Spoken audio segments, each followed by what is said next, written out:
After 5 meetings in all competitions last year, the rivalry renews here in 2020 as Greenville Triumph SC welcomes in South Georgia Tormenta FC to Legacy Early College. Tonight's match presented by Lloyd's Soccer Shop. I'm Chris Pekovic, alongside me Ross Davenport for the action this evening. And two sides off to a great start, undefeated, top of the table through 3 matches. And that's really the opportunity tonight, Ross. One of these two sides really top of the table, solidifying themselves early on in 2020. Yeah, I don't think anybody's too surprised to see these two teams at the top. Tormenta, one of the best teams last season until really being ravaged by injuries. Obviously, Greenville finishing strong with that championship game appearance.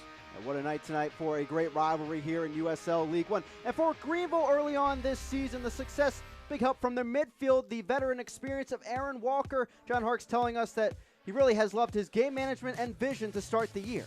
Yeah, I mean, Harkes was raving about him in our conference call, his technique, his confidence on the ball, obviously the vision which led to that goal by Alex Morel in week 1.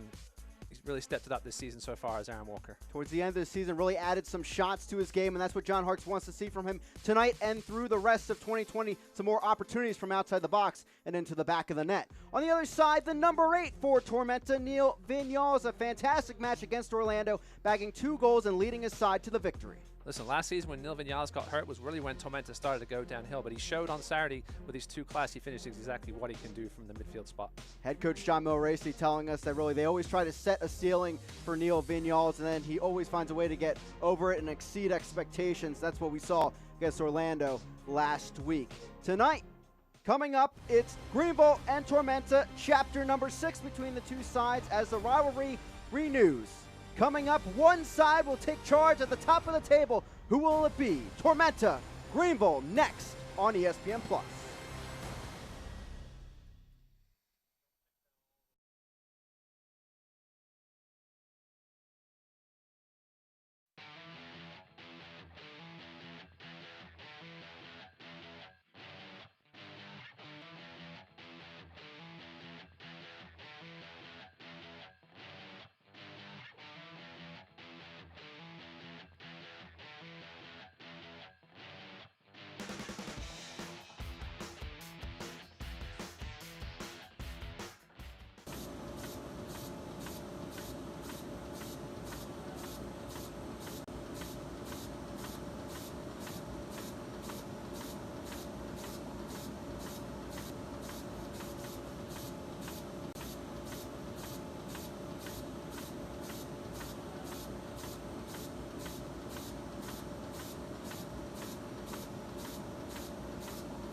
We offer a full array of dental treatment, and what that provides you as a patient is you're able to come to one place and get comprehensive care under one roof. I've always been greeted with a smile. They know me when I call. I trust them. We'd love to see you at Wood Creek Dental. Visit us at woodcreekdental.com. What's Greenville's best kept secret for auto loans? Greenville Heritage Federal Credit Union.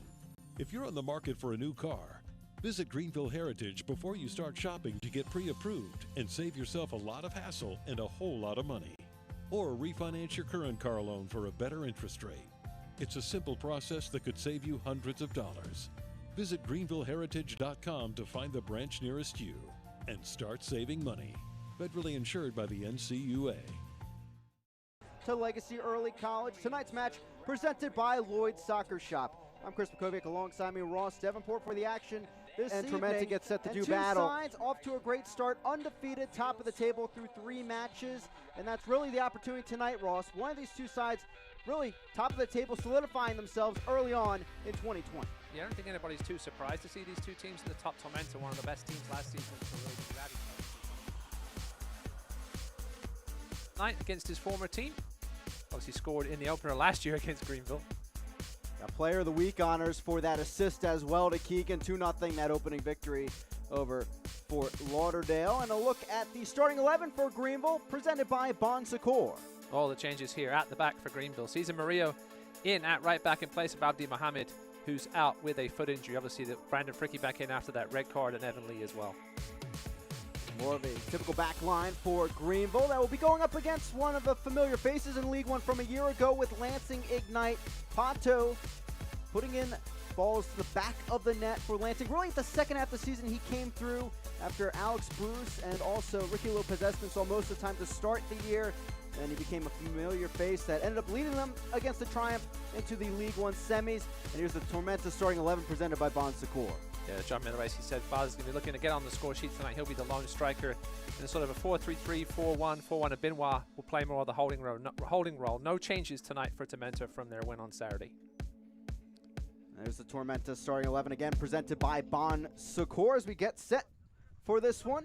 The United Soccer League, all 47 championship and League One clubs and its players stand together in support of diversity, inclusivity, equality, and compassion. Please join us for a 15-second moment of silence as we are all united against racism. And we're off and running here from Legacy Early College. Greenville starting with possession as we have a battle of currently the top two teams in the table, Greenville and Tormenta. And I'm Chris Pekovic, alongside me, Ross Davenport. Is already a press towards the top from Tormenta. Tormenta in the all-white kit here today, moving from left to right. Greenville, the green and blue from right to left, as Omar Muhammad already finding an open opportunity to Jake Keegan up ahead into the box, cuts it back over and stopped in its tracks by the Tormenta defense. Jake Keegan could perhaps have been a little more selfish there and taken a shot on his own, looking for help. Didn't find it though. Walker setting it around the back as we get going. Again, Fricky and Lee back out there for Greenville. Not the typical back line setup we saw in the draw with Madison, a scoreless draw at Hart Park, just outside of Milwaukee. And it was Murillo and also Pollock that filled in at center back for that one. Listen, Cesar Murillo played very well at center back on Saturday. He was brought in by John Harks primarily because of his flexibility. He can play in that center of the defense or on fullback where he's playing tonight. Perhaps a little more comfortable at the fullback position. Pollock taking it on the near side. And really, John Harks telling us this week that it's about finishing, trying to be a little bit more patient inside the final third and around it to create opportunities. And he thought they were off just a bit with their chemistry there and their final touch passing, but nonetheless did get a shutout on the road against Madison. Oh, listen, I think you'll take a point anytime you have to make that long trip against a team like Madison that were in the playoff mix till right at the end of last season. And with that, we have our first corner of the match for Greenville, presented by PNC Corners for Kids. And they'll be taking this one with an early chance. Greenville already, second time they've been threatening inside the final third.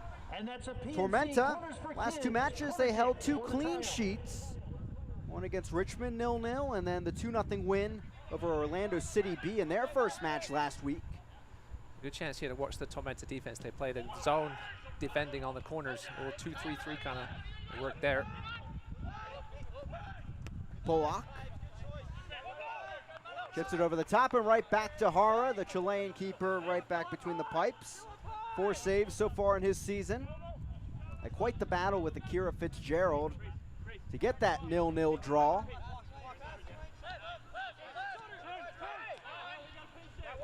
Benoit back in there in place of Gomez. Coming up on Saturday, it'll be 5 matches in 3 weeks for South Georgia. They've already dealt with a lot of issues around injuries, players being out on the team.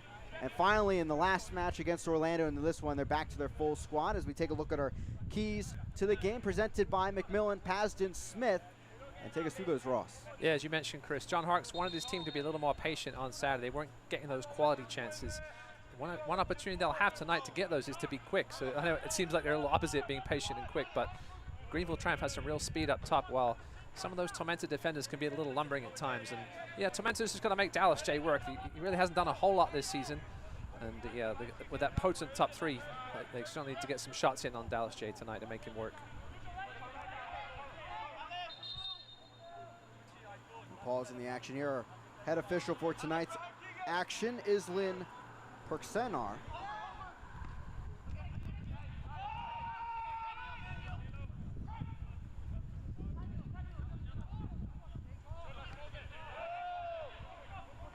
out of play. And back with the Triumph. And that's something, Ross, that head coach John Milracy praised about Greenville to us, that really they have a lot of respect for the speed at the top, especially their top four, and he talked about their wingers as well, where he felt that really you have to find a balance when you face this Greenville attack and their defense. They like to get in that low block, but they can really surge from it, so if your back line moves too much up the field, you get really caught out on that counterattack, and that's a main focus of theirs today. Can they find that balance, and of course some goals along with it. Yeah, that's the loss of Chris Bermudez, big, quick young winger last season. Obviously went up to the USL Championship. He's been replaced by Alex Morel, who's obviously been a phenom so far. Obviously Omar Mohammed on the other wing. We'll see them switch, I would assume, tonight, as John Harkes likes to do with his wingers, and give both fullbacks for Tormenta a bit of a nightmare. Fricky in there, center back for Greenville, facing off with Pato. Two teammates back with Lansing last year. Reese Williams along with them there. He's at right back today. Here's Micheletto.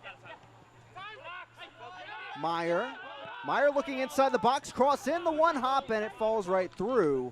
Goal kick for Dallas J. Yeah, Luca Meyer back in the state. He went to college, University of South Carolina, had a nice assist on the second goal by Neil Vinyals on Saturday. He's a player to watch this year in League One. There's no doubt about it. He's been very impressive so far in these first 3 games. A look at head coach John Milracy of Tormenta. Two coaches that do share a lot of respect for one another, and John Milracy really put it simply to us that, you know, Harkes was the first coach he faced in a professional match as the head coach, and of course that's to be something you always remember. March 29th last year, when these two teams battled to open up League One in its history.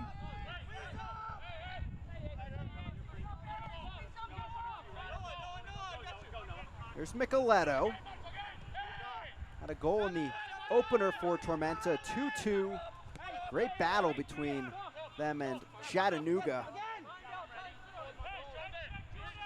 Chattanooga certainly a side to keep an eye on here early in the season. Greg Hurst getting the winner against Tucson last week, as this ball goes over the top, but it's offsides against Greenville. It'll be Hara that comes up and sends it back over for his side. Really close battles all last season between these two teams. A little bit sweet to end the season for Tormenta. They went 11 matches winless, but then got a sweet 3-1 victory over their rivals.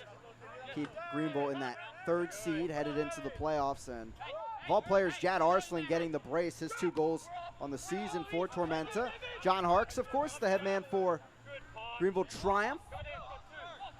Yeah, we thought that loss might come back to haunt the Triumph, but they ended up obviously going to Lansing and winning that semi-final on the road, so it didn't matter too much in the end. Cleared in the end as Meyer tried to get inside the box. Pulado was there. Throwing in the final third for Tormenta. Here's Williams, back to Micheletto. Lucky bounce. Meyer keeping it alive. Actually, this is the first road match of the season for Tormenta. They've started the first 3 at home. And here comes that counterattack of the Triumph. Alex Morel, former Tormenta man last season, he takes it in. Now Gomez. Back out wide, Morel. Morel enters the box, puts it up, deflected. Pilato still alive. Muhammad couldn't get there with the header. This will roll out for a throw-in. Yeah, it was a poor giveaway by Abinwa to start that counter-attack for Greenville. He played really well on Saturday, keeping Gomez out of that holding midfield spot. Let's take a look at that cross by, or attempted cross by Morel, and Pilato with the second attempt at it. Almost got to the head of Omar Mohammed, but just flicked away there. It was Muller there on the Southern Culture Hospitality Group replay that got it out of danger inside the box. Here's Murillo. Knocks it on, brought down by Meyer and able to clear it just in time. Triumph caught out a bit here. Pollock was the only one back. Here comes the whole defensive unit of the Triumph. Meyer, a long one into the signage, and it's a goal kick. Yeah, you can be sure John Milracy is going to have a word with the Benoit this break here. We saw what Greenville can do on the break against Richmond. That lovely goal by Jake Keegan, created by interception from Polak. Can't be giving balls away in that middle third to Greenville. Jay having to make 3 saves so far in the campaign. Here's Meyer, Micheletto open on the near side. Here's Neil Vignals, the player of the week in League One. His 2 goals against Orlando City B. He'll take it around the back to Hara.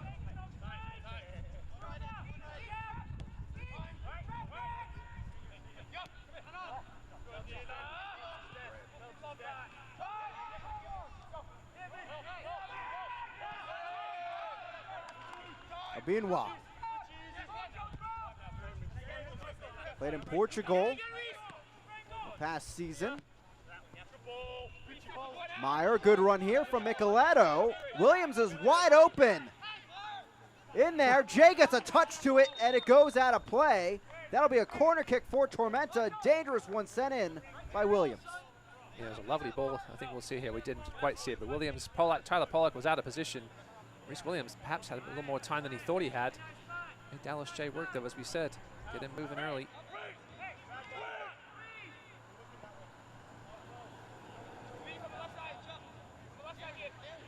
Corner kick for Tormenta. Micheletto over the ball. See Greenville with the more traditional man-to-man defense on the corners. 8 goals, 3 assists last year.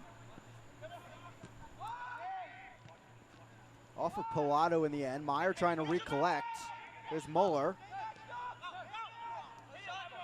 Micheletto will take a whack. And this well out of play in the 11th minute. Can't let that man shoot from anywhere. He'll score him from all angles and distances.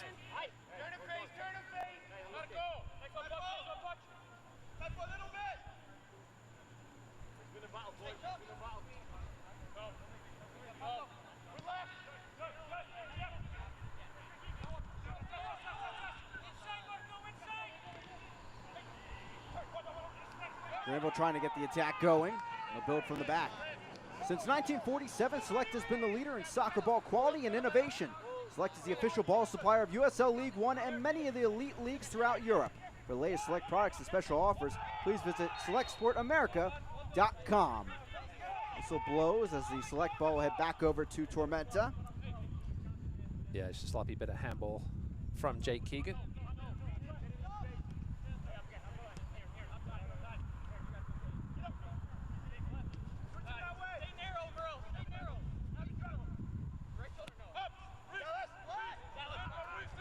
Over the top, back to Dallas J.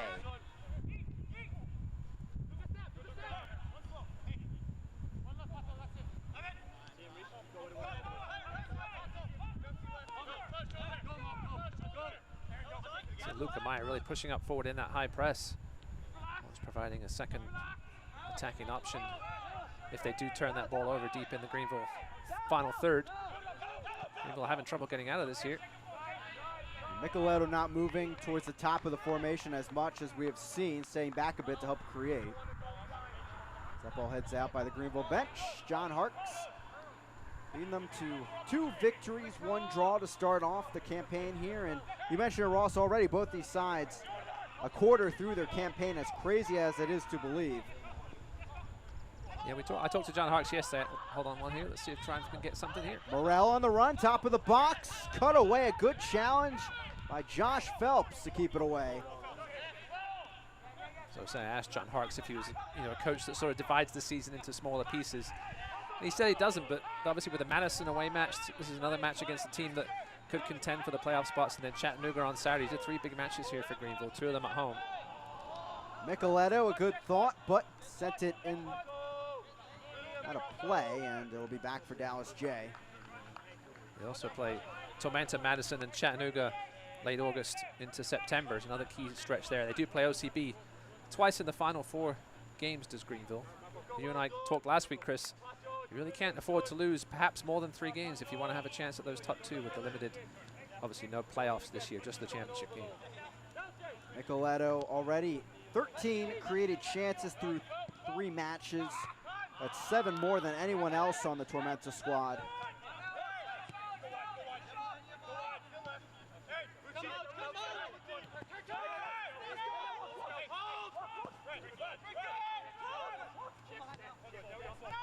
Very high press for Tormenta early on as Greenville tries to get something going out of the back.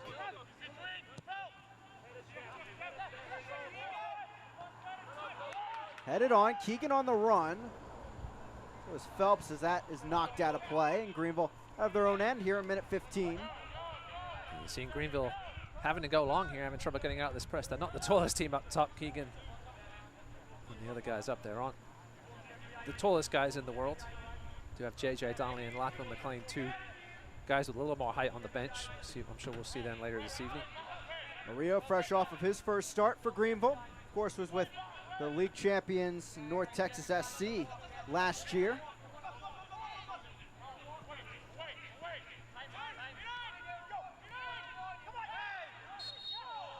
Foul called on Murillo. Played his college soccer nearby at the College of Charleston.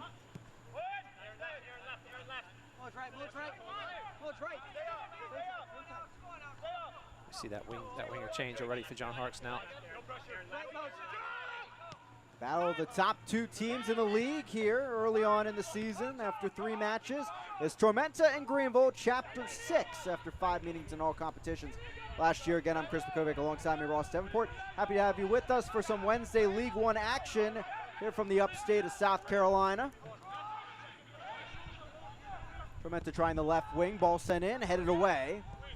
Muhammad trying to make the most of this. Williams gets there first. Now Micheletto. Benoit. I'll take back what I said about that wing change. We just saw Morale on the left a minute ago. Harkes does like to play with the inverted wingers. I think they have a little bit more freedom than some wingers to roam around a bit. He loves to get those fullbacks forward. They haven't done that so far tonight too much, though. We saw Maria a little bit earlier. Polak's been having to track back with Micheletto. Here's Meyer with a chance. Meyer from far out trying to test Jay, and we've seen that a few times from Tormenta. They're trying to pepper him with chances, just not on target just yet tonight. Yeah, Meyer had 10 shots on Saturday against OCB, 4 of them on goal. Hasn't been able to get one really trouble Dallas J just yet tonight, but he's a danger from that 20 to 25 yard region. Again, Greenville working from the back.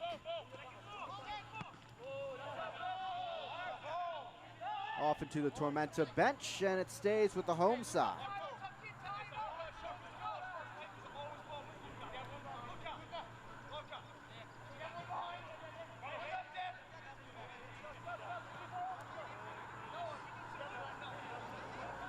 Racy really happy with the offense's second half performance against Orlando. Wasn't too pleased with the quality of chances in the first half, and then things really started to happen in the second half after their halftime talk. Organized things a bit against Orlando, and he honestly thought they could have gotten a few more goals if some more chances went their way. Oh man, Avisa made some great saves, and yeah, that game could easily have really got away from OCB. I asked him what he said to them at halftime, and he said he would have to censor that, but he got them going. They started moving the ball a little quicker. And off to a good start here tonight on the road. There's Muhammad. Towards the end line.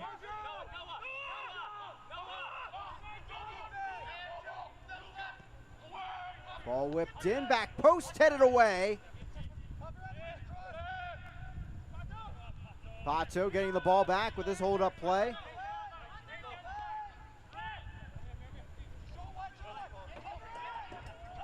Micheletto will get a turn on the near side.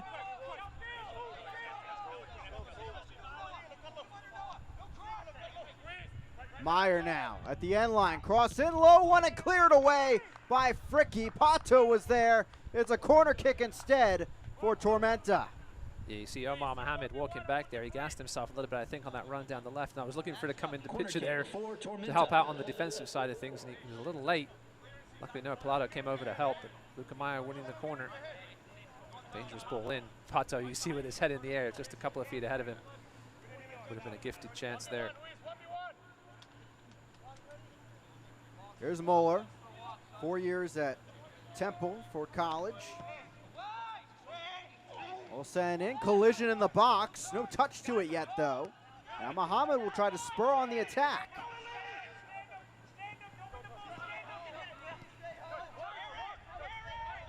Here, John Lacey there is telling him to stand him up, Wait for his team to get back on the defensive side of things. Did a good job there. Here comes the triumph. Muhammad Clearance out of play. The Australian center back, Phelps, making the clearance. That was a typical Josh Phelps challenge. No mercy there on Omar Mohamed. Perfectly legal, but Mohamed's feeling that a little bit. Polak.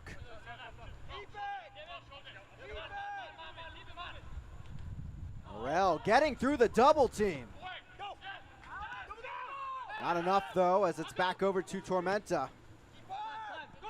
Long ball not good enough as well. Back to Jay.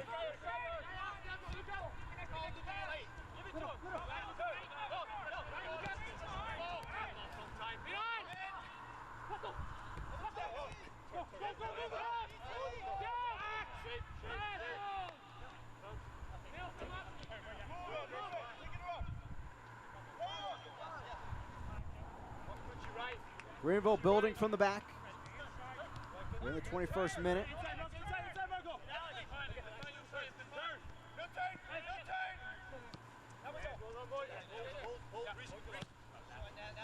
Walk over the top. Good run by Keegan.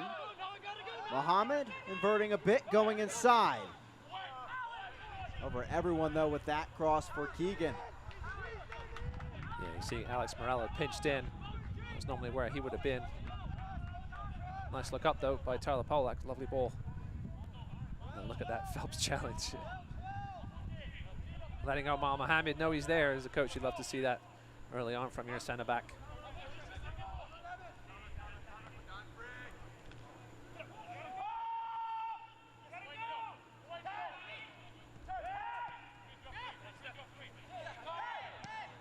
Clearance there at the back.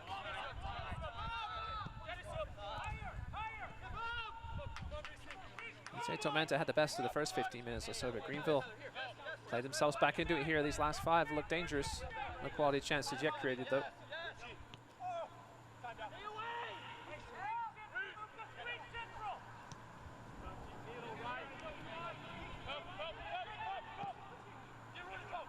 Ball over the top, down the right flank. Header down to settle it. Can it stay in play? No, it cannot. Goal kick to Tormenta. They get out of the situation. Lovely ball. Jake Keegan's first touch was great, and I think he sort of got it caught under him and lost sight of the ball. Long ball proving to be working here for Greenville. Not usually the way they go about things. Good chances for both sides early on.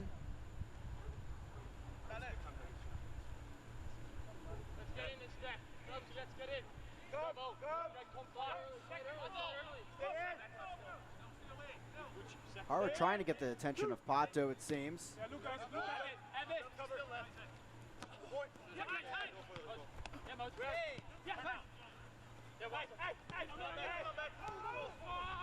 Lotto maybe thought that his teammate was behind him. That wasn't the case. Greenville gets the ball anyway, though. Mentioned earlier about Alex Morel, Chris. He normally supposed to be on the right wing. He's floated inside a ton tonight. They're clearly trying to focus on putting numbers on Abinwa and making him choose somebody over the other, perhaps playing next to Carlos Gomez. I'm not sure we've seen that before from him.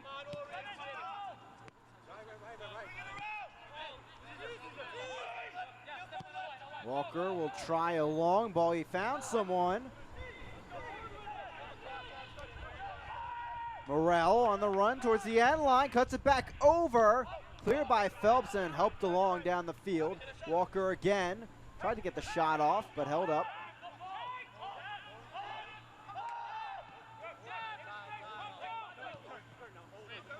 Pilado. Polak keeps it in play with his head towards the end line. And this does go out back to Tormenta. No, it's staying with Greenville. Good work there from Tyler Polak. He was actually standing in touch, but kept his head in the field of play, knocked it back into himself. Evan Lee, the former Richmond kicker, working it around the back.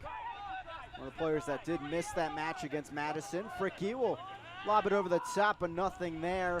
He missed that Madison match with the red card. laid on against Richmond. A Richmond match that was a bit crazy there. Yes, it was. To say the least. What was 2 own goals, and due to kind of fan intervention on social media, 1 photo in the end, making the difference to get him that goal in the league's view and the Opta Sports view. But the Richmond Kickers, a team certainly not to take lightly. They have Madison this weekend for their home opener. And you know, I've heard the joke twice from 2 coaches that had nothing to do with the game so far this week, that Richmond scored 4 goals on the night. I'm sure it will come up more on Saturday, but nonetheless, a team that is solid, and Swatsky brought that Tucson mentality with them, and it's working so far. Yeah, listen, they've been very unlucky, obviously, with the postponement of 2 games now. Nothing to do with them. It was the opposition that had the issues with the virus. And listen, Darren Swatsky, he said to us, it's going to take him a little while to get his system implemented there, but they've looked dangerous. They're certainly going to compete, you would think, in the top half of the table the rest of the way. Very good back line.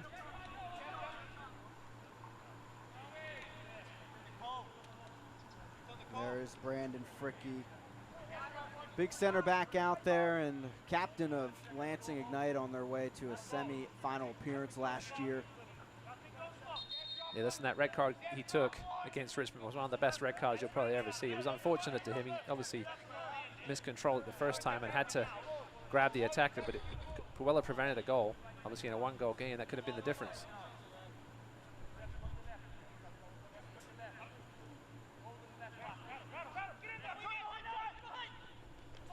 Muhammad couldn't get to it. Now Micheletto.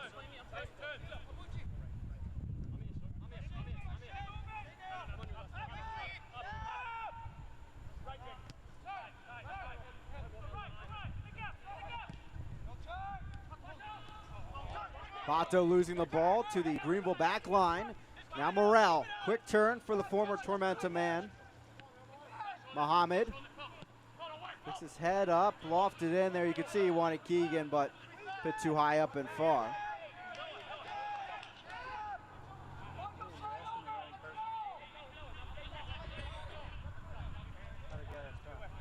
Mueller there with the throw-in. East Northport, New York native. Now to play, it's back with Tormenta. Yeah, Mueller spent a little bit of time, 2018-29 time with Southport in England. They play in one of the northern leagues up there. That's a real interesting place to play. It's not like Georgia, that's for sure. Some serious weather up there, especially during the winter when he played. Got some good European experience under his belt for sure.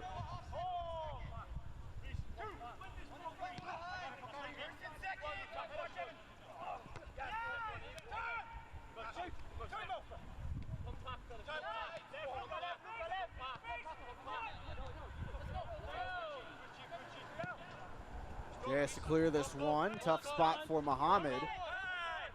Muhammad, one of 3 Greenville Triumph players actually that were fasting ahead of that Madison match. Something the Greenville Triumph staff had to keep in mind. But funny enough, last year when Omar Muhammad was fasting, John Hart's telling us that really some of his best play came out, and maybe something having to do with their great spiritual discipline. As Mel sends it out of play, and that's really great. Something great to think about. J.J. Donnelly, Abdi Muhammad, and Omar Muhammad fasting last weekend. You know, part of their great discipline as human beings and their character come through their religious beliefs, of course, and it comes with what they have to do to support those religious beliefs. And the fasting, really the day before that match, and with all the travel and everything, really crazy that they spent so much time on the field, and a lot of respect for them, for me at least. No, listen, as a professional athlete, you have to have discipline. You know, usually a routine when it comes to your nutrition, and it has to be a bit of a change when you go to the fasting routine. Yeah, they've all come through so far with flying colors. Good to see. Both teams passing the ball very well tonight, but nobody seems to have that incisive final pass in the final third just yet. Both teams supporting a high press as well, trying to throw off the back lines. 2 teams that do like to work out of the back.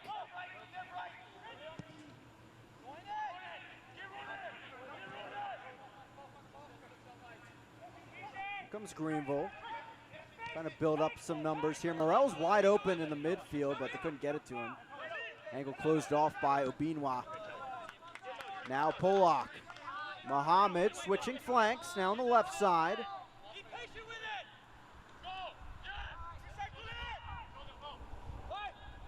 There's Muhammad trying to find the angle. Stolen away by Williams. Yeah, had Micheletto playing super deep with him as well to help out there with the Polak-Muhammad combo, but giving it right back. Gomez, Walker, the strike deflected away. You saw Walker look up there, was looking for his right wing, but as I said, Morel seems to be playing now more of a central position with Keegan. Gomez drifting a little bit more to the right, and Murillo pushing as far up as he can to sort of create that right winger spot, but it's an interesting new tweak here by John Harkes.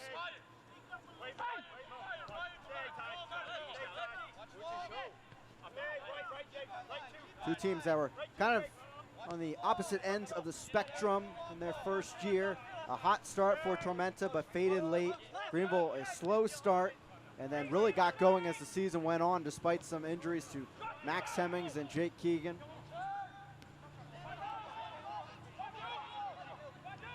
Yeah, Paul Klaus remains out. He should be, hopefully should be back soon. Max Hemmings as well, still dealing with that knee injury. Tormenta, one of the main reasons they did fade a little bit late on in the season. 11-match winless streak. Neil Vignal's going down on this very field 17 minutes into their match against Greenville. He missed the following 8 matches and then finally got off the bench, second to last match, and then got the start for the first time in quite a while against Greenville. And of course that ended in a 3-1 victory for South Georgia. Yeah, but we mentioned Lucas Coutinho tonight, have we, Chris? He obviously had that nasty head injury last year, but it came back and played earlier this season, picked up a bit of a knock in training, should be back perhaps on Saturday. Williams gets his pass deflected. Muhammad had a good opportunity at it. And this will be our first card of the match here in the 32nd. And it's over to Williams. Yeah, he thought he might have got away with it because it was off the ball, but Omar Mohamed was on his horse down that left wing and just got totally clattered into. Good call there by the referee. Might have got some help from his assistant.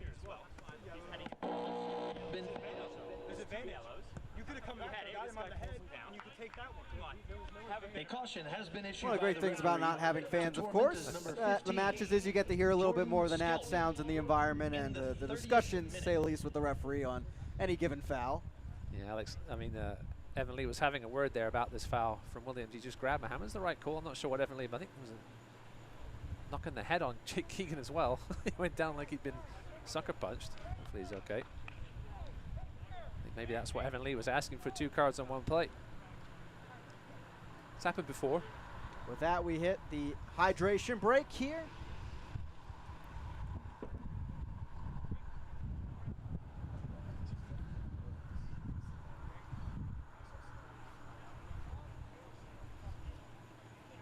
That yellow has been awarded to Jordan Skelton, maybe for that contact with Jake Keegan instead of the initial foul by Williams, as that is our first yellow here in the match. John Miller ready to see the opportunity here to talk things over with his squad, along with John Harkes on the other side. Of course, great news coming out for the Greenville Triumph, that coming up on August 15th, 10 days from now, their match against the Chattanooga Red Wolves will be aired locally on CW 62 here in the upstate of South Carolina and adjacent states as well. So those without an ESPN Plus subscription can still tune in for the Greenville Triumph soccer match, and a big one as well against Chattanooga here locally. No, it's awesome. I mean, the more USL League One teams we can get on local TV, the better, and yeah, you'll be able to hear us on and see the Greenville Triumph on the CW 62 next Saturday. A great potential as well that even more matches this season will be aired on CW 62, so look for further announcements in that regard, but you can catch them 7 p.m. Eastern Time on August 15th, 2 Saturdays from now, for Greenville Triumph Soccer against the Chattanooga Red Wolves, which should be a fun matchup. Red Wolves have looked really good under Jimmy Obleda, his first year as their head coach. And how about Greg Hurst? 3 goals already on the season. Jake Keegan was flying high, and then Hurst scored again last week to win over Tucson. Yeah, when Greg Hurst came in mid-season last year from Scotland, it was one of those signings that sort of made you pay attention. He was one of the better pro levels in Scotland, came over here, and he's certainly made an impact in this 2020 season so far. Yeah, and Tim Hankinson, their former head coach at the time, said they made the signing really to get a duo going with Hurst and Beatty. That never really came into fruition. Obviously, 9 matches isn't always enough time, but now maybe settling in for a year in the United States, he's ready to go. Of course, we do have some fans in attendance, some onlookers there in the crowd. And for the Greenville Triumph today, there are a few people in attendance as fans, friends, and family specifically in attendance today. Just a few, as Greenville is trying to manage the situation with the pandemic, finding ways and testing ways of allowing fans in attendance. So hopeful news to the future that we may see fans in attendance soon. As ball comes in and Hora dives out for the stop. Jake Keegan was there. Lovely ball in, teasing. You like to tease that goalkeeper, make him come off his line. Good speed on it, just got to Kara before Keegan could get to it. Not the first time we've seen John Harkes do that against a keeper, as this ball came in and scooped up by Juarez. After the 45 minutes, halftime hits, new keeper for Richmond. They went right after Brumall. Yeah, great pace on that ball in by Gomez. As a goalkeeper, you have to make a split-second decision when you're going to come for them. The quicker they are, that makes that decision even more difficult. Good job by Hara there.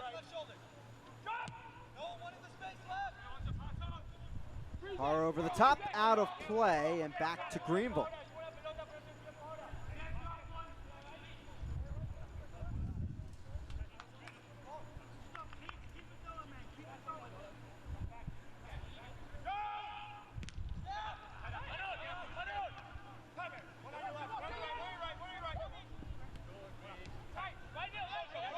Back to Lee.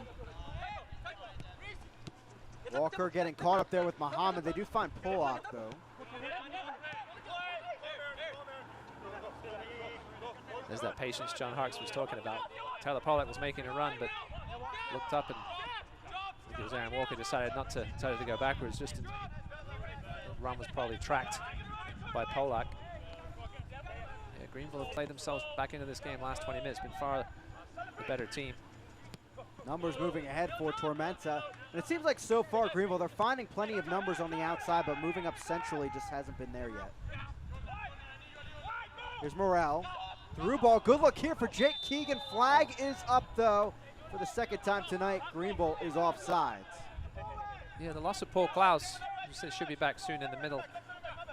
Doesn't help Greenville. We saw at times last season they struggled to get things going down in the channels. Had to go wide. I know they had a ton of crosses as well last week against forward Madison. You know, crosses sometimes seem like an act of desperation at times when you're not getting things going through the middle. That's again why John Harkes was looking for that patience. You know, wait till the holes open up in the middle. See if they do as this game goes on. That's actually something we saw Greenville change in their game as the 2019 season went along. Early on, very much crosses, trying to just whip balls in. And as the season went on, we saw more of Aaron Walker, Carlos Gomez in the middle, firing shots home. Nicoletto losing it there. Lee stepping all the way up. Morrell. Evan Lee going for a run like a number 9. Morrell didn't look up. Now he finds him. Back over to Hara, and certainly Tormenta will try to take advantage of that for now. There's Pato. Couldn't win the ball.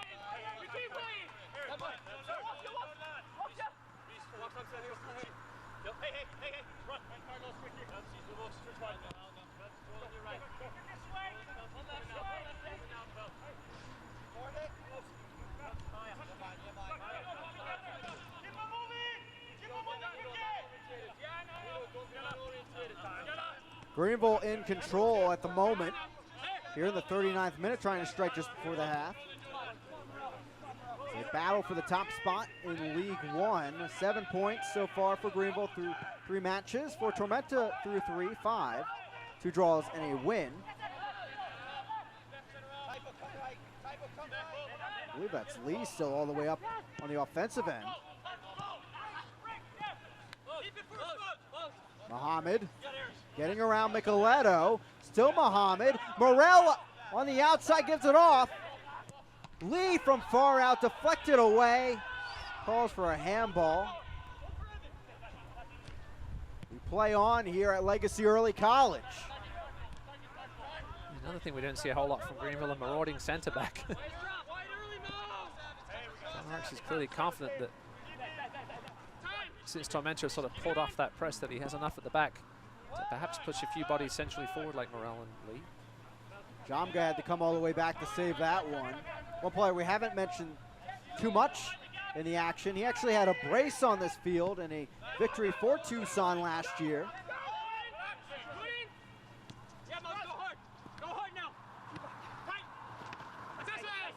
You know, Devin Jamga, a true winger. One of the things about when you play this sort of 4-3-3 is your defensive responsibilities get a little more. Melioresi talked about Jamga having to track back a lot more against OCB on Saturday, and he's clearly having to do it a lot more tonight as well, with Cesar Maria pushing up that right wing quite a bit tonight. He told us he wants Jamga, Pato, and Meyer up there, sort of a three-pack of forwards, and of course Micheletto making runs here and there as well.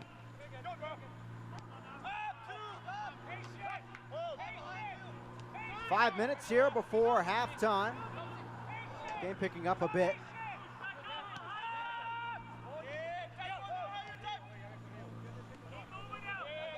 Only the one shot on goal so far for either team, and it was a tame one. Didn't really bother Dallas J. We always call some of these battles chess matches between coaches. John Melioresi literally said that to us. The battle between he and Harks is a bit of a chess match, and it's something he actually looks forward to, strategizing against Harks. As each match, he said last year, each meeting, all five, there was something different that was thrown at him, and something different about the way he approached the battle. Yeah, so one thing about this small league is that, again, you mentioned, Chris, these two teams played each other, what, 5 times last season. They're so familiar, even with a couple of personnel changes here and there. You're much going to play the same system. You get the majority of the same players. You know what to expect. You can prepare for them very well during the week. And it's these small little tweaks that could perhaps make the difference. We haven't seen Tormenta do too much of it yet tonight. Greenville with Morel, as you see, sort of marauding behind Jake Keegan a little bit. Carlos Gomez moving over to the right. Hasn't been effective yet, though. It's still no shots at all for Greenville.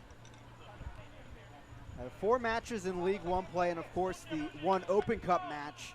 What a way to open up the Open Cup first round with a battle between these two. It's where the Legacy Leap was born. Cole Seiler, who is now retired from the game, scoring. Yeah, that was a great moment. Obviously, we can't recreate that at the moment. Not much to leap into. You might hurt yourself. No fans to catch you as things are going. Here's no Pilato now. Pilato, good through ball here. Keegan on the run, edge of the box, waiting for some help. Met well by Skelton. Now Muhammad whips it in. Gomez there, but so is Williams. It's back over to Tormenta. No, Micheletto had to save it. Back to Gomez. Walker, Morel didn't see it coming. Here's Pato. 4 matches last year between Greenville and Lansing. Pato only saw the field against Greenville for 9 minutes, coming as a sub against the Triumph in the semifinal. But the other 3 matches, Lansing and Greenville played so early in the year that Pato was still fighting for time on Lansing Ignite. He really didn't come into his own until the second half of the season. It's funny that he didn't really get much time at all against Greenville. As you mentioned, Chris, they played so much earlier against each other. A little more balanced schedule this season, obviously, with the 12 fewer games. Micheletto goes down, and here's an opportunity. South Georgia with a free kick. Yeah, Luca Meyer will look to put this one into a dangerous position. A bit of a clumsy free kick given away. I think it was by Tyler Polak, who see hands on his knees, working hard so far in this first half. Perhaps it was Aaron Walker with the foot in there. Gotta be careful here. Tormenta's got some big bodies coming up from the back. There's a form of Phelps and Skelton. We're looking for those targets. Well, Micheletto's actually going to take it.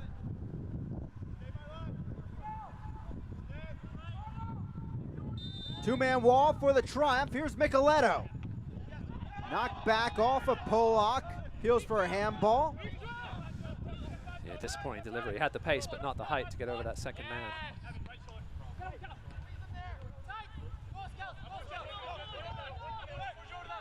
Back centrally with Walker. runs it to Jamga, and it's over to Vignoles.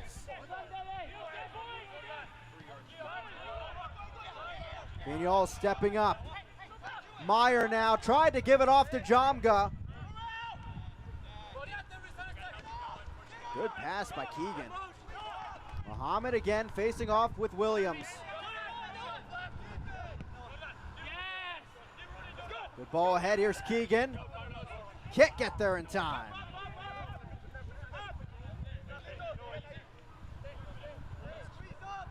So Keegan's run a ton tonight. Looking for that halftime break. Greenville does have, he's going to get two capable center forwards on the bench, Donnelly and McLean. Here's Fricky stepping up.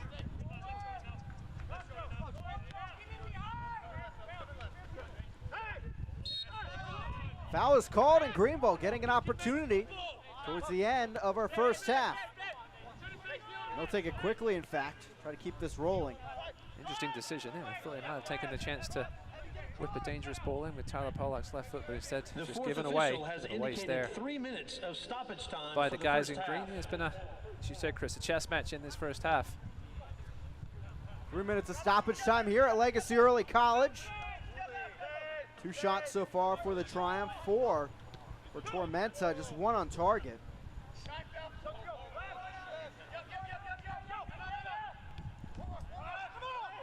Pilado will run up and take this possession.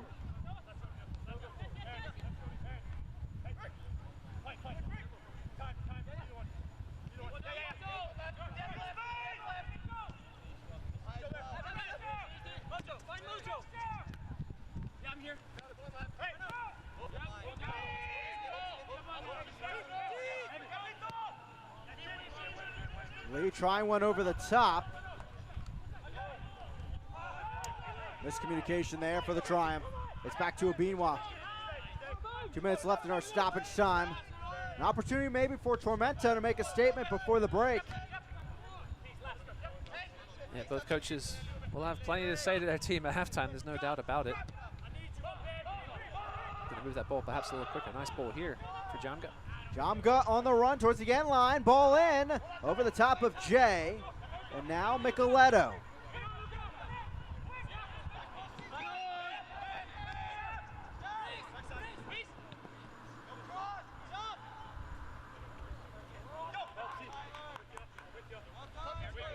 Great right there by Tyler Pollack. Micheletto was trying to nutmeg him, and Tyler had his legs firmly together, and now here comes Triumph. Morrell, Keegan. Right by Phelps. Knocked out by Phelps. Triumph in the final third with a throw-in right in front of the Wicked Weed Brewing Beer Garden.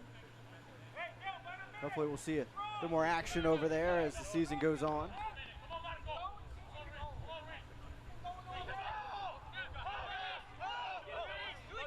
Here's Muhammad. Pilado. See Pilado having to track back there for the that run of Pilado. Oof. Morrell there. Tackled down by Micheletto. We play on. I thought that was a bit of a late challenge, but Morrell's not complaining too much.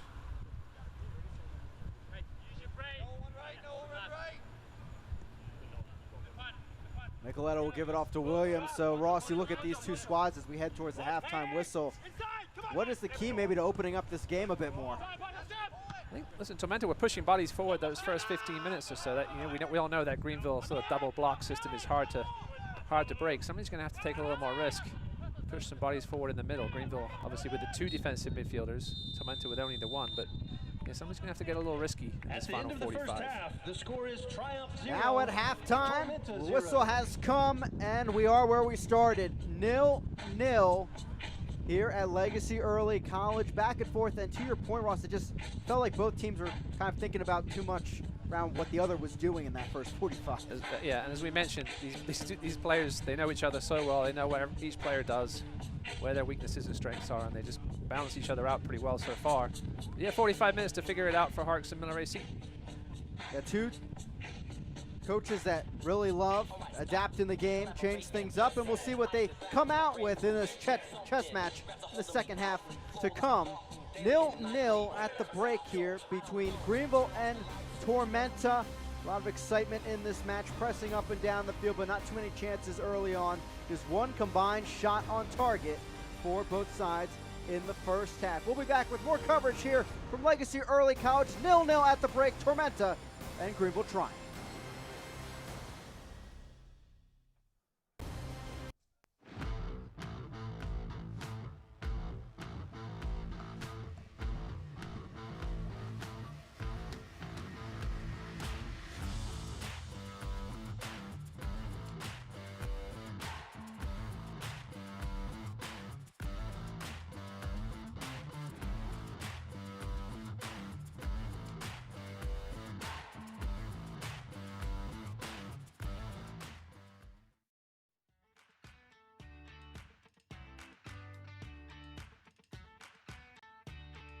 We offer a full array of dental treatment, and what that provides you as a patient is you're able to come to one place and get comprehensive care under one roof. I've always been greeted with a smile. They know me when I call. I trust them. We'd love to see you at Wood Creek Dental. Visit us at woodcreekdental.com.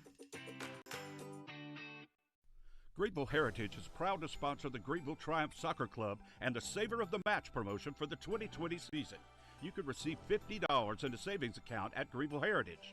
Anyone who lives, works, worships, or attends school in Greenville County can enter the contest and join. Email information at ghfcu.org with Savor of the Match in the subject line before midnight tonight. Give us your name, address, and phone number to be included in this week's drawing. Federally insured by NCUA. Optum Health System's commitment to you has not changed. Unmatched safety and compassionate care. Others may talk about the new normal, but at Optum Health System, we've always provided high-quality, personalized care safely. If you have recently delayed your care, we want to reassure you we are prepared to care for you. Our absolute commitment to safe, high-quality, personalized care is stronger than ever. We welcome you back to Optum Health System.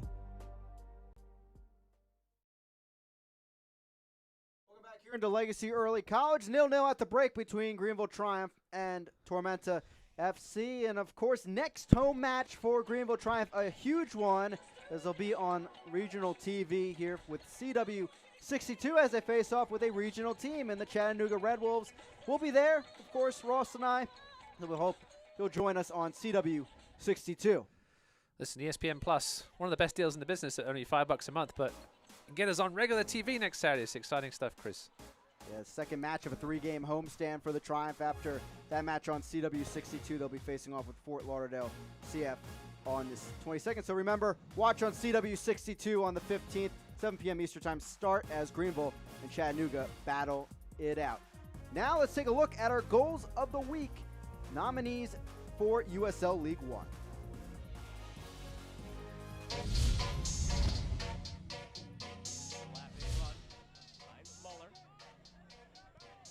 Distance, off the bar and in.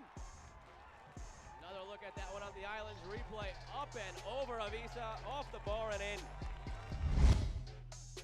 Vanacore Decker. Through ball ahead. Elma N4 there. He goes down. Second opportunity. It's in. Conway strikes. Union Omaha. First goal in club history. He's on his left boot. Sends it in there. Flicked up. Hurst brings it down, shoots, it's in the back of the net. The first goal in the history of CHI Memorial Stadium, and it belongs to Chattanooga.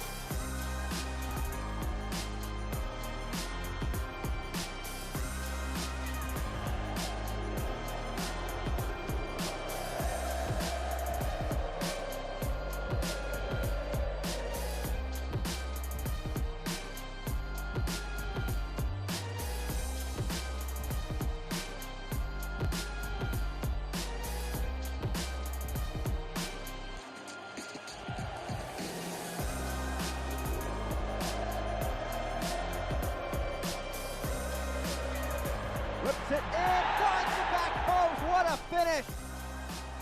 What a save by Silvestre! What a curler from the top corner! Oh, what a goal! It was incredible. The first game I went to, it was just clear that, one, the soccer was quality, entertaining, but then the entire event, it was about even more than soccer. Having this ability to get to know players a little more, you feel a much closer connection.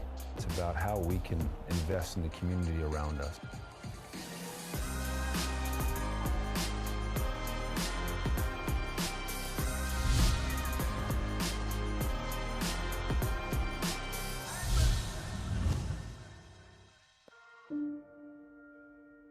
The United Soccer League and its 47th championship in League One clubs stand united in support of diversity, inclusivity, equality, and compassion. Together, we can make a difference. Together, we can create change. Together, we are united against racism.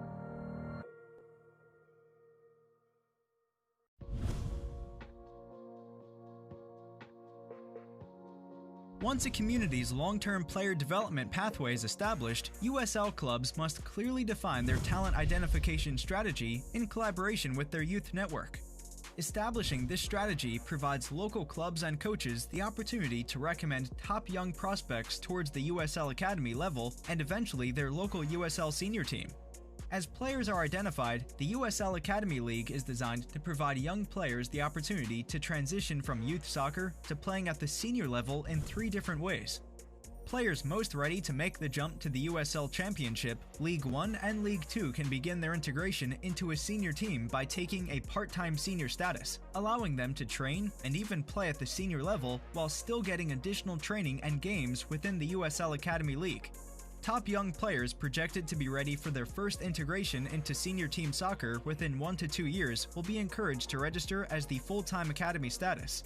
Players with a longer-term projection towards the USL senior team will have the flexibility to continue primarily being a part of their youth team through the part-time youth status. This will also encourage further collaboration between the youth network and the USL senior team, as coaches from both levels can work together to determine the right time to move players through that established pathway. For more information, visit usl-academy.com. News and notes now from around USL League One. As has been a story throughout our broadcast, already 25% of the 2020 season done for these 2 teams in front of us tonight. One of those players, Neil Vignals, Player of the Week, and you know it's crazy for these 2 head coaches for sure. Yeah, no doubt. One thing, there's no losses under their belt so far, so they got that to go with. And listen, with 3 or 4 losses, you're in real trouble. So that's a great starting quarter for both teams. Oh, for sure. As we take a look now at the Team of the Week featuring Neil Vignals, Player of the Week after 2 goals. Quite a few Tormenta players after a great performance against Orlando City D. Yeah, no, Vignals fully deserving there. Akira Fitzgerald, continuing to stand on his head and make some ridiculous saves in there. Greg Hurst and obviously Conway with the first goal in Omaha history. Power rankings now from League One. Greenville still at the top as they're undefeated, along with Chattanooga and Tormenta, along with Omaha, top 4. One team not here, number 11 in Orlando City B. The one gripe I will have, Richmond Kickers, number 9. Don't agree with that. Yeah, some fans in Richmond and Wisconsin could be a little upset with their 2 spots there, but there's still plenty of time for teams to move around in the power rankings and the standings. Let's review the standings from the top of the broadcast. Again, Greenville and Tormenta at the top. This is the live table, so it would be 8 and 6 at this point as we check out our scoreboard. The action coming up from a week ago here as forward Madison, Greenville 0-0 draw, 2-0 for Tormenta off the Vignals goals, and of course a big win for Omaha at home over North Texas, getting the lone tally. Evan Conway late in that match for the Omaha Parliament. Now our upcoming schedule here across USL League One as we get set for the weekend to come. We have Friday night action, Revolution 2 and OCB. What are you getting ready for on Saturday, Ross? I like this Richmond-Madison matchup. A win for either of those 2 teams that would really propel them up the standings. And Fort Lauderdale, 2 losses already under their belt. They're a desperate team coming into Georgia. That'll be Tormenta in a few days' time, Saturday night on ESPN+. Plus, coming up, of course, we'll have highlights and sets. But first, let's check out the saves of the week here in USL League One.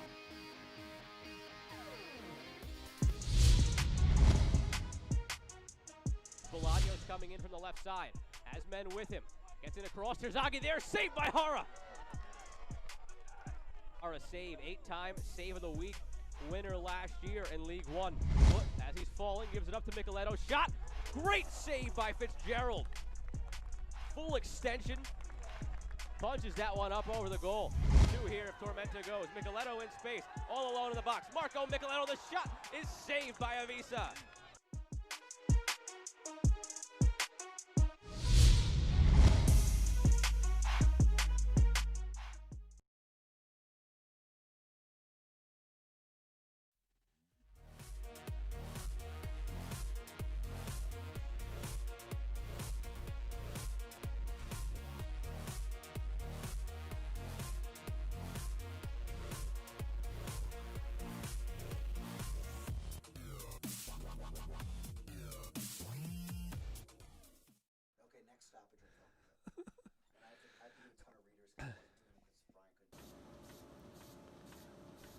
I couldn't hear him.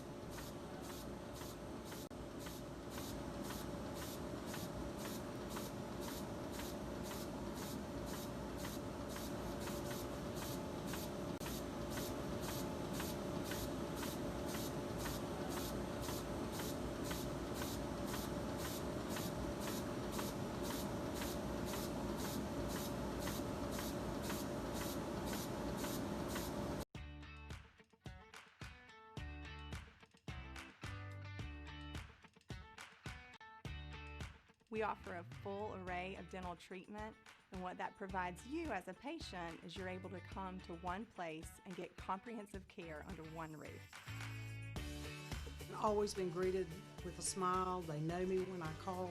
I trust them. We'd love to see you at Wood Creek Dental. Visit us at woodcreekdental.com. The farmer uses his vehicle for work, but his wife and children, we have a lot of precious cargo that's put into SUVs and things of that nature. We put a lot of pride in making sure that we have something for everybody.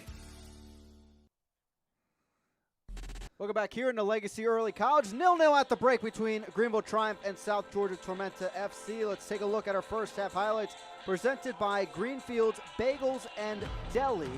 Ross, just frankly, not too many highlights. We had one shot on goal combined between the two squads. Yeah, this was a great cross by Rhys Williams that actually forced Dallas J into tipping. Yeah, Rhys Williams, again, had more time. He could have taken it forward a couple of yards and had a crack, but decided not. Here's somebody who was having a crack. It's Meyer, had a couple from distance that went over the bar. Some heavy tackles as well as Phelps came in to rescue the situation against Muhammad. We saw Greenville with some dangerous balls into the box, but just nothing to get it done for a shot on target so far. Williams also on this left wing doing work, and Pablo Hara also. That could qualify as a huge save in this match, keeping it away from Keegan knocking on the door. As we check out our halftime stats here, you can see 6 shots combined. Yeah, pretty tight.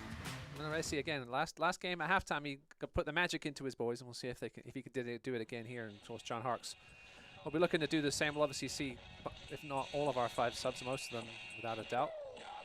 So both teams coming into the second half after talking things over with their head coaches. We already see J.J. Donnelly without a Pinion on the sidelines. He might be getting set to come in. And that's maybe the best part about this chess match is they have 5 subs as well. Things could get fun in the second half. Yeah, it looks like Daniel Jackson ready to come on for Pato. Interesting substitution. Pato was a little invisible in that first half. Daniel Jackson, a traditional striker, but has been finding himself at fullback early this season. You have to think he just goes straight up top here. Former Richmond kicker. There is J.J. Donnelly, former Tormenta 2-man coming on here in the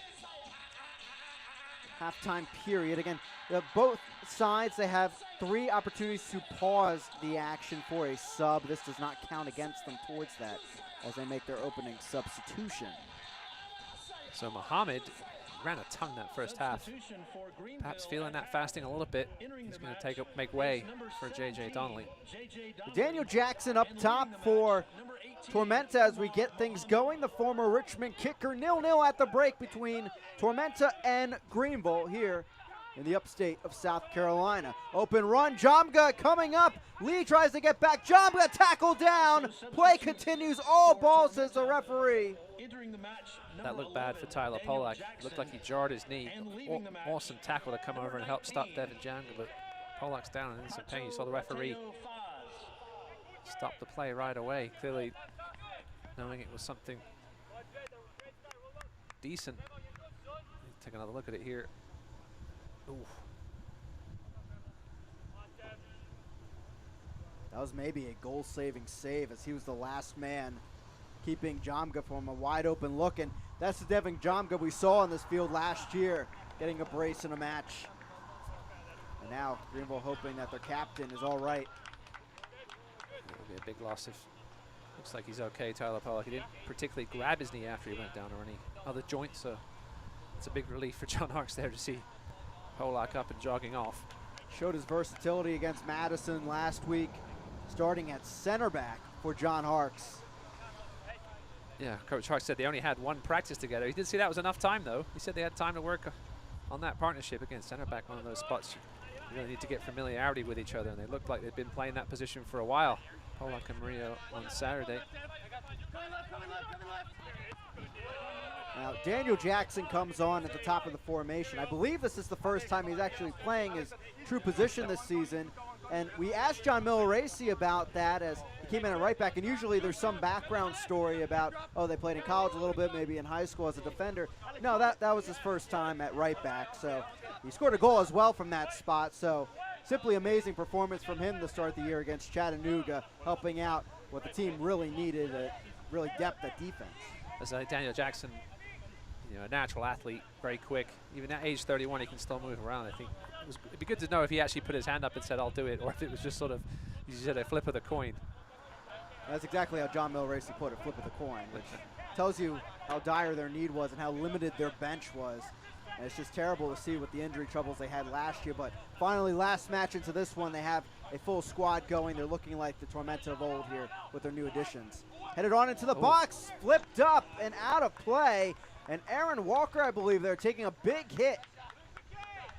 It's half a chance on the half volley for Aaron Walker. Took a swipe at it just wide. Yeah, took a big clattering there right after he kicked it. So he took one right in the ribs. Let's get into this, Ross, a little bit. There's much more than the rivalry here on the line and one match here in the 2020 League One play. The owner's getting involved, putting a food basket on the line on either side. This ball's knocked out of play on the far side. So Greenville putting on the line the Irwins, putting out 6-pack of Riot Blonde Ale from Brewery 85, bag of Triumph Coffee from Bridge City Coffee, smoked USDA whole prime basket from Bobby's Barbecue. Brisket, Chris. You're close, but. Brisket. I can't speak. I'm not a Southerner, apparently. That's all right. As I read. From Bobby's Barbecue, the Fountain Inn, South Carolina. That's what I'm talking about. And then for Tormenta on the other side, we have chopped pork barbecue from Statesboro's famous Vandy's, 6-pack of Eagle Creek Brewery's Blood of the Ibis, and a bag of coffee from their club partner, 3 Tree Coffee. So my question to you, sir, is what appeals to you more as a neutral party here? Which side, which basket would you love to see? Man, this is a tough one. I'm not a coffee guy. I'm not really a beer guy, but I think the brisket really speaks out for me, Chris. The brisket, man, a well-cooked brisket, nothing better. I mean, I won't lie. I always love to have some of that Riot Blonde Ale and the Blood of the Ibis. That's kind of intriguing as a beer. Red ale, perhaps. Oh, careful. Nice collision. See, I've only been to South Carolina once. It was a brief trip to the NCAA tournament back in the mid-2000s when the one time my FAU Owls made it, and I didn't get to try barbecue, unfortunately. I did live in Tennessee for a year, had some Tennessee barbecue, but it's apparently very different from Carolina barbecue. I'll get there one day. So how it works is with the current schedule, these two teams only seeing each other twice tonight and on September 4th, a Friday night matchup at Irk Russell Park. And the winner of the series, so really the most points coming out of the matchup, you will get the opposing basket. Now my question is, what if they meet in the championship game? Well, that's even better. It's a third matchup. There's a good chance they will, I think. Here's Walker.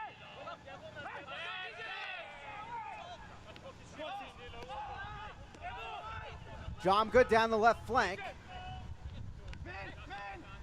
Vignals. Much quicker movement here for Tormenta. And this is what we saw for them at the beginning of the first half, knocking it around nicely. Then Greenville did the same.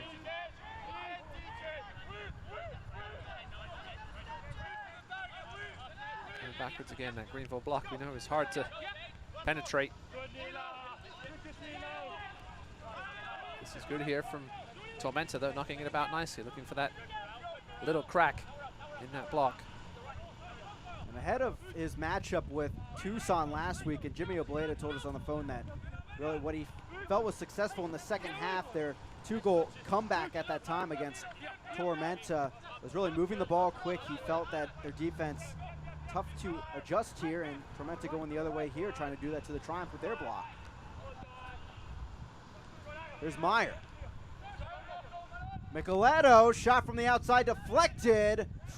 Feeling that one, right to the knee. It was Aaron Walker that time with the desperation tackle. Micheletto, that was the most space he's found himself in outside the box in a while, and Walker's down. Took that directly to the knee in the shot. That would have been a tough angle to judge for Dallas J.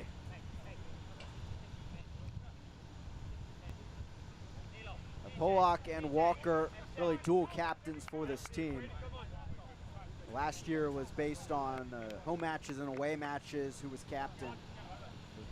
Nonetheless, both leaders for this squad as we take a look at the Southern Culture Hospitality Group replay. It looks like he caught him on the foot and perhaps hyperextended the knee sideways. It's ripped by Micheletto, although they're looking at his left knee, not his right knee, which his right foot blocked the shot. Micheletto let it rip from anywhere, we know. We know about his talent from shooting from range, as Aaron Walker is still struggling here.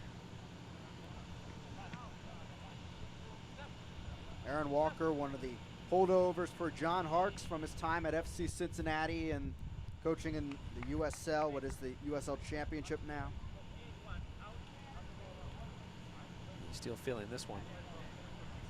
Greenville does have Colin Stripling on the bench, probably the first holding mid replacement if needed. Aaron Walker, actually a native of Georgia in Woodstock, Georgia, played for the Georgia Revolution in the MPSL a few years ago. With a quick pseudo hydration break here, 8 minutes into the second half. But already we kind of see why Daniel Jackson was brought in, not as much of the hold-up striker that Pato is. Someone maybe a bit more speed at the top, and we're already seeing the ball moving quick speed all around. Greenville still yet to see really strategically what the changes were with Donnelly on, as Tormenta's been the most possession 8 minutes in. Yeah, it looks like Donnelly just going to that right wing. Not a natural winger, he's more of an attacking mid striker type, but John Harkes did say in our chat this week that he's capable of playing out on that wing. They saw some success with him there in the first preseason, as John Harkes put it, at the midfield slot in a friendly with North Carolina FC. And it's something they're trying to get more out of him, see his versatility shine. He can play deeper in the midfield, along with being that hold-up striker we saw in the playoff chase towards the end of last season. There's Donnelly. One thing they like about him is aerial duel ability, and he got it right there in a quick run down the field. Hit by Phelps, as this goes out of play, back the other way. Yeah, one of the winging losses that obviously Chris Bermudez, we talked about him earlier for Greenville. No, Robinson was a winger that got some time off the bench last year. Greenville didn't really replace him with a natural winger in this offseason, but obviously Donnelly, Harkes sees Donnelly as a utility guy that can play that position. I think this is a Greenville free kick. Referee didn't give us a gesture. See if they take their time with this one, as Aaron Walker's really struggling to knock off this lower body injury. Seems like perhaps maybe a hip or a groin. He's trying to stretch the hamstring as well. So for now, Greenville is down to 10 men on the field against Tormenta. talked about how big the loss was of the number 8 last time these two teams played on the field. And that being Vignals, and this time it may be Walker that has to leave early. Polak whips it in there, headed away, and this should be a corner for Greenville. In fact, it is, as it was Phelps that had to whip that out of there. Yeah, it was a good ball in from Polak. Perhaps a little too far away from the, let's see it a little more towards the penalty spot, but caused a bit of confusion in the Tormenta defense. Morel jogs over to take this corner. Corner kick presented by PNC Corners for Kids. As Morel will have a jab at this, try to get Greenville their first shot on target tonight. See Luca Meyer over there. We saw Greenville score against Fort Lauderdale earlier this season on a training ground move from the corner. Back post Keegan's there, but Obinwa gets just enough on it to head it out of play. See Greenville taking their time as Aaron Walker seems to be all right. He's going to try and run this one off.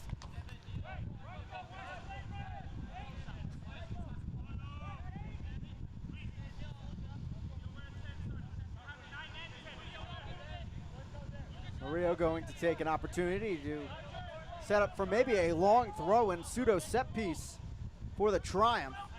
As we always say, it's tough to get a run up on these long throw-ins, and here at Legacy early with the tight sideline. There's Polak. Oh, good move there by Walker.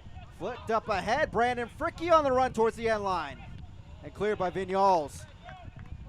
And it's a throw-in. One center back looking for the other in the final third. Not something you usually see, but Brandon Fricky found himself in some space there.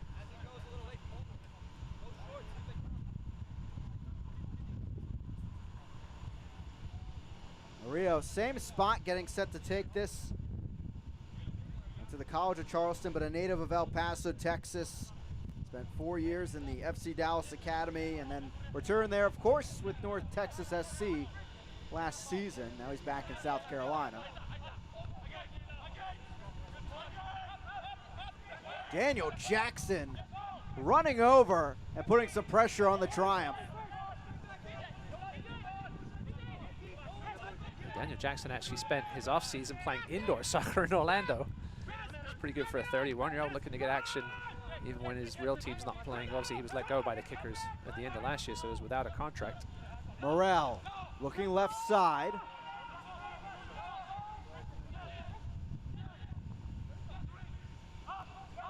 It's Gomez there battling with Williams. Williams has been really strong on that side of the field to put out these Greenville attacks. Nicoletto putting the pressure on as well. Now Lee. Gomez. I'd say Nicoletto's done a really good job of tracking back tonight. It's kind of stifled him on the offensive end, but he knows how dangerous those Greenville fullbacks can be getting forward. Mario puts it in, and it's back out for a throw-in.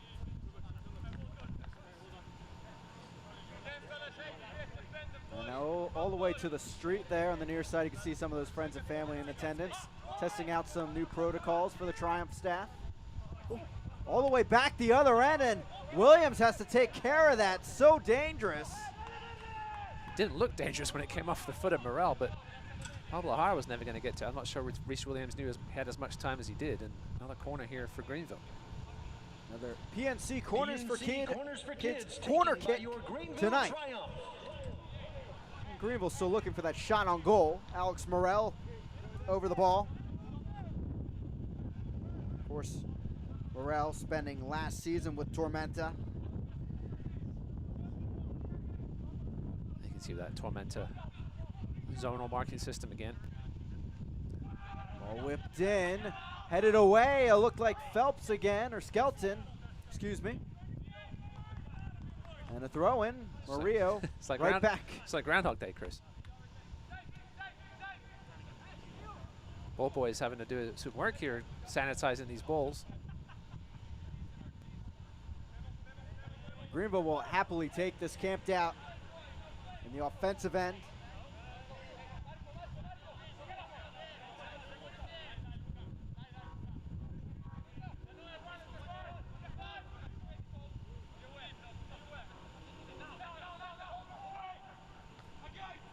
Headed away, couldn't get it far enough in there. Now Maria will try to get another one on. Deflected, headed on, but towards the top of the box instead. And Tormenta a chance on the break. Polak is there though. There's that man, Tyler Polak, once again. Quick when he needs to be. Meyer getting in there, breaking it up for Morel. Williams couldn't get back to the ball.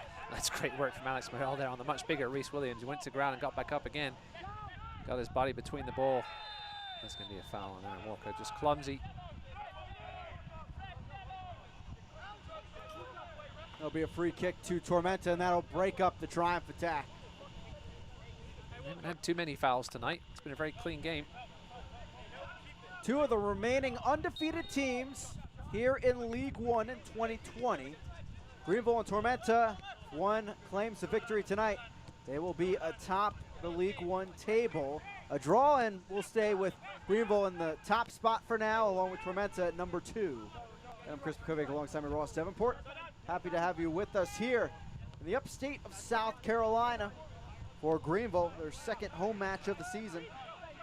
Tormenta, their first road match of 2020.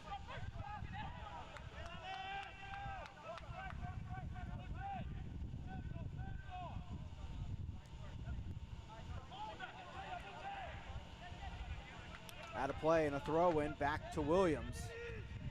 Of course, we're seeing defensive themes as well here in 2020, similar to 2019. This would be the second 0-0 finish for both sides. If it does stay this way for the final 30 minutes. Yeah, after that home start for Tormenta, this is the first of 4, the next 5 on the road.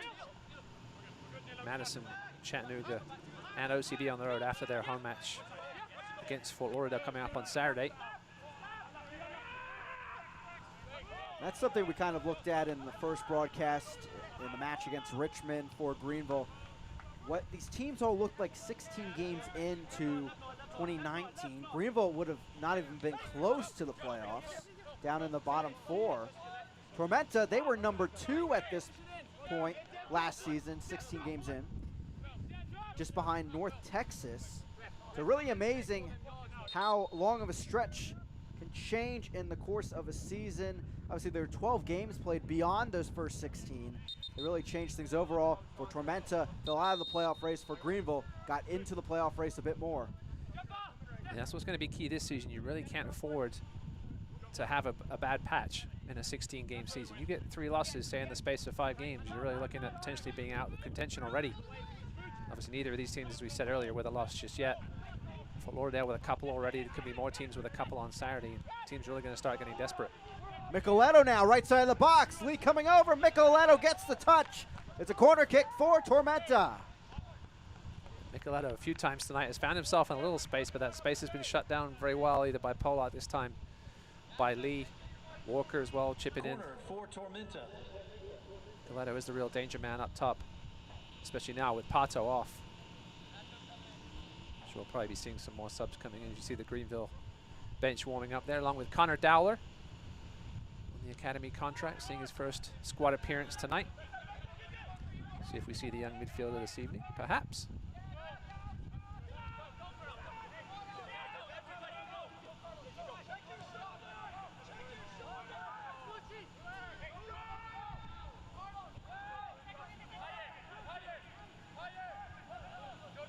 Polak takes it in. Up and out of play as it'll be a throw-in for Greenville. Fans, make sure to follow Greenville Triumph SC and South Georgia Tormenta FC and the rest of USL League One all season long on ESPN+, home to the USL, MLS, UFC, and more. Join the nearly 8 million sports fans who have already discovered ESPN+ and watch League One live every week. Sign up today at ESPNplus.com. And of course, also remember to tune into Tormenta's next match, 8 p.m. coming up on Saturday against Fort Lauderdale.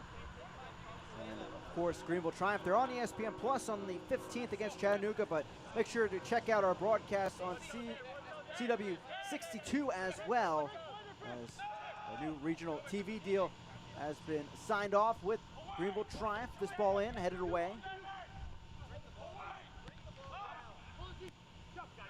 Jackson, Walker, can't get to it. Pollock. Oh, Knocked JJ down. Donnelly just offside. I was going to say it's been similar to the first half. Tormenta with a much brighter start now. Greenville starting to pen the guys in white back in their final third. Third time that the Triumph have been offside so far in the match.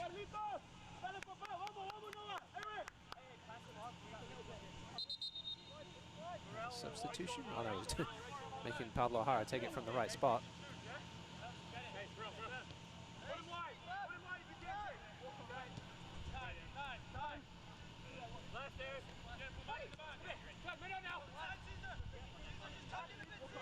Jackson. Out of the break, Tormenta looked really strong on the attack. Things have died down just a bit in the last few minutes.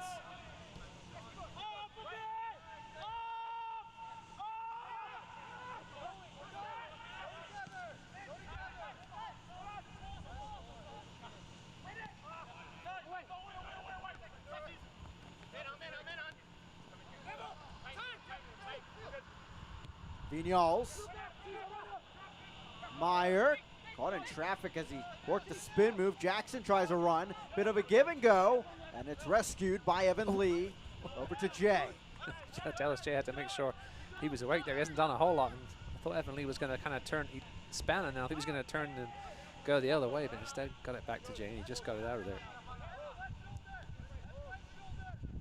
Somebody must be down.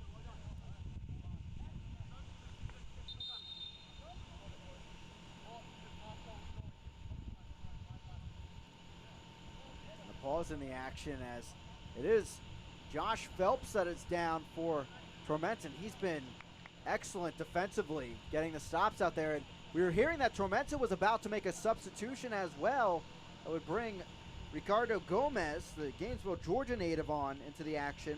Brilliant passer that would really add to this attack, but things may change with this. Tormenta with obviously a short bench. Ricardo Gomez looked like he was going to perhaps come onto the field, but he's obviously not a center back. Chad Arslan, perhaps a candidate to slot in there as they look at Phelps' knee.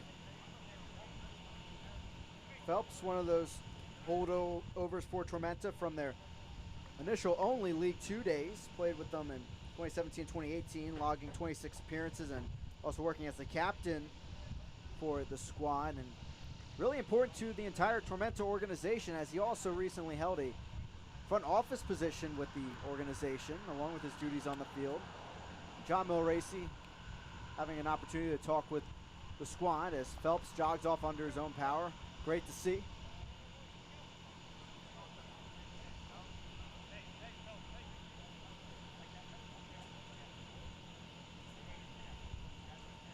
Both sides have not really been able to spur on their wingers, in fact. We saw Jomga with that brilliant run running into Pollock to open things up in the half, and not much since then from the former Tucson man. Greenville struggling in their own right, and they do get that timing right and on the same page, then they get the timing wrong with an offsides call. Still plenty to play for here. Still plenty of subs to be made as we see one coming on now.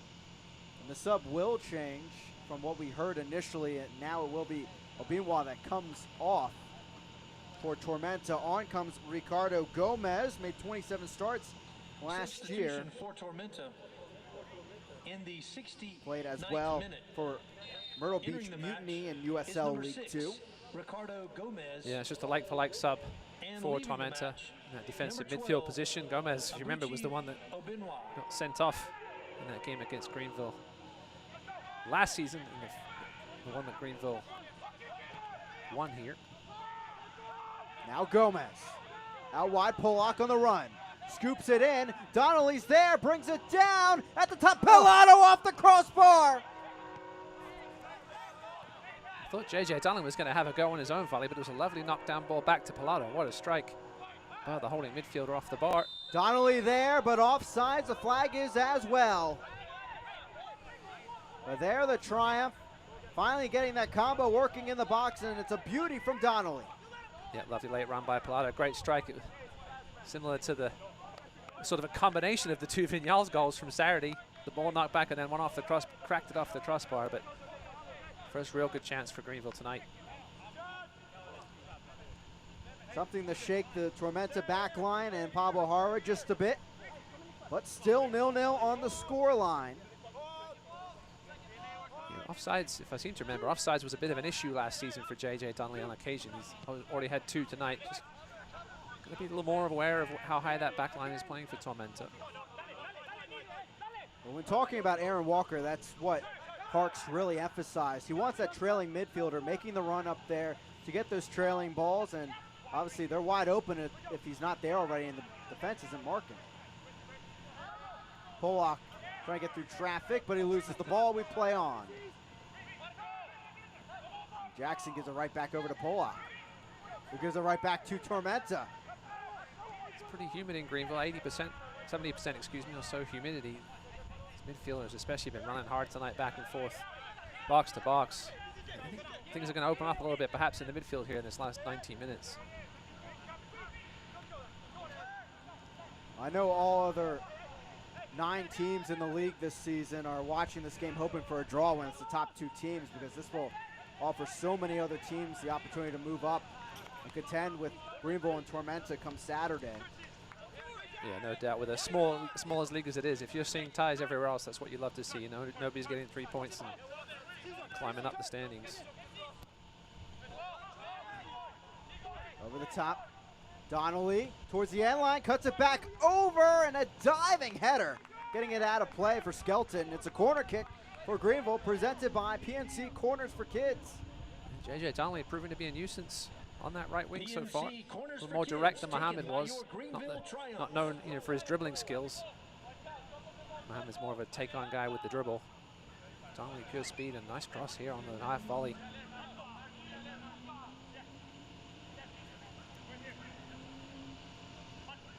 Morel taking the corner kick.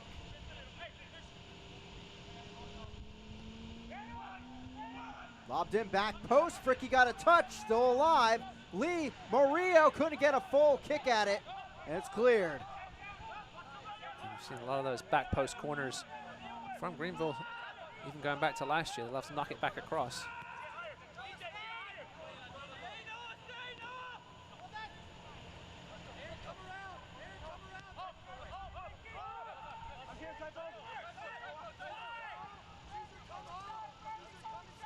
Now Pilata.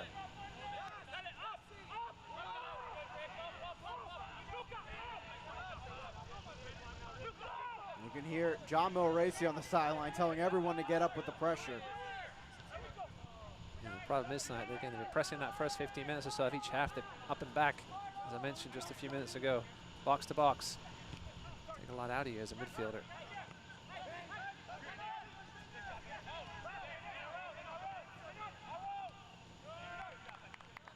All the way back to Hara. The teams that could take advantage of a draw here, Union Omaha and Chattanooga, 2 teams with 4 points on the table. Union Omaha, late game against FC Tucson, coming up Saturday night. It's the first home match for Tucson, as Gomez brings down Walker from behind, and he'll see yellow right after coming on. Yeah, it's a little silly. As you can see, John Milracy screaming at his team, and perhaps mostly Gomez for that silly foul. Well, unnecessary. We'll take another look at it here. And Walker, really no danger going away from goal. That's just stupid. Might be a little harsh, but silly. It's perhaps more of a apt description for Gomez there. Especially perhaps remembering what happened here last year. As you just heard, Carlos Gomez coming off. Has been issued by the referee to Tormenta's number 2. And it will be Harry Hawkins coming on. And this will be a bit interesting. Moving back a little with the back line. He is a defender. And this will move someone up the field. This may be Polak, as Harry Hawkins is lining up at left back to start off.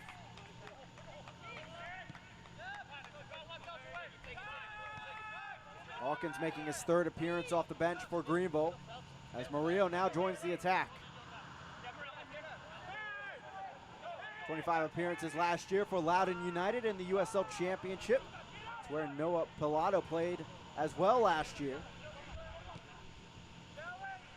Ball in by Pollock, and this out of play. And then what this does is it makes Pollock more of a winger here for Greenville, and definitely more coverage in case there is a counterattack by Tormenta. We will hit our hydration break here in the 76th minute, 0-0 between Greenville and Tormenta. And we'll see what these two coaches come out with in the final 15.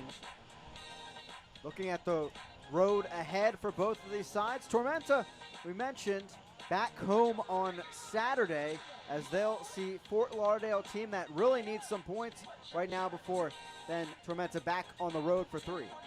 Yeah, Tormenta will be looking for that win on Saturday. Those 2 road matches at Fort Madison and Chattanooga are going to be tough ones. If you can get 3 points combined out of those 2, you'll be happy. And then obviously back at home against Greenville on the 4th for the rematch. Chattanooga, that other team that may benefit from a draw today, as they have a date with the champions of the league, North Texas SC, on Saturday. A look at the Greenville Triumph matches coming up. This is the first match of a 3-match homestand. Again, you can catch the match on August 15th on CW62 along with ESPN Plus, and they will face off with Fort Lauderdale CF on the 22nd. Yeah, Fort Lauderdale, they're going to get better as the season goes on. Obviously a brand new team. We'll see if perhaps they get some help from Inter Miami at some point down the road here, and then that trip up to play New England. First of 3 straight on the road for Greenville.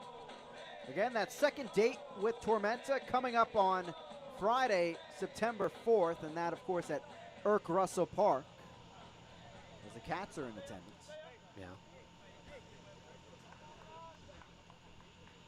I wish my Cats watched me broadcast, but can't get everything we want. How do you know they don't, Chris?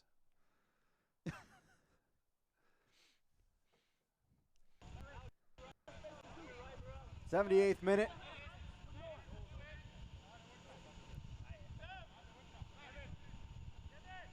Pablo Hara standing over the ball.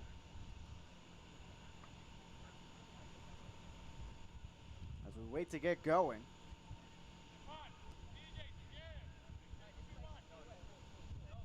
We've seen some late night magic in Legacy early college history for Greenville. Maybe some coming here in the final 13 minutes. Mickey Rowe. And leaving the match, number 16, Devin Jamga. It'll be Mikey Rowe coming on for Devin Jamga, who saw light up a little bit to begin the second half, but not to the liking we saw when he was at Tucson in the stadium. This ball falls free, and it's back over to Hara.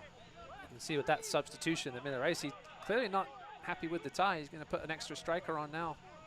Jackson and Mikey Rowe, both natural center forwards. We'll see exactly where Rowe goes. Looks like they're going to go the 2 up front here. Rowe, the Irishman, 3 goals last season in his 24 appearances.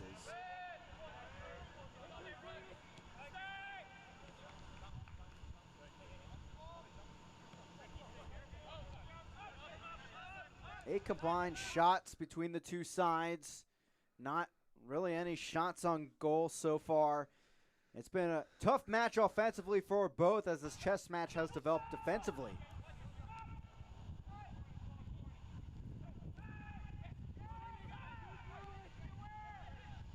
And we'll see what the coaches mentioned to their 2 squads in that stoppage.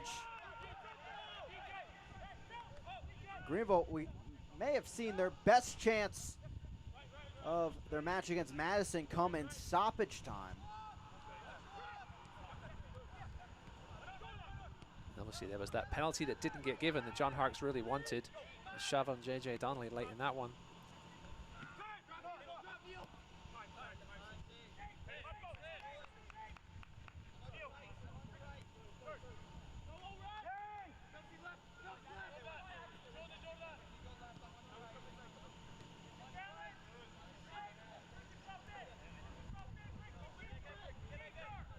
Greenville's able to somehow get the 3 points. That'd be huge. They'd be up to 10, well atop the table. You have to also keep in mind this is the 4th match for both of these squads. A lot of teams haven't even played their 3rd yet. Still a lot to learn and develop. Evan Lee all the way up with the attack now.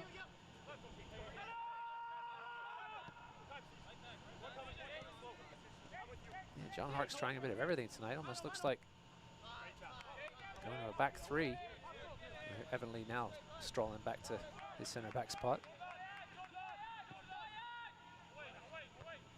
I guess when you know your opponent so well, you've got to try some out-of-the-box things occasionally.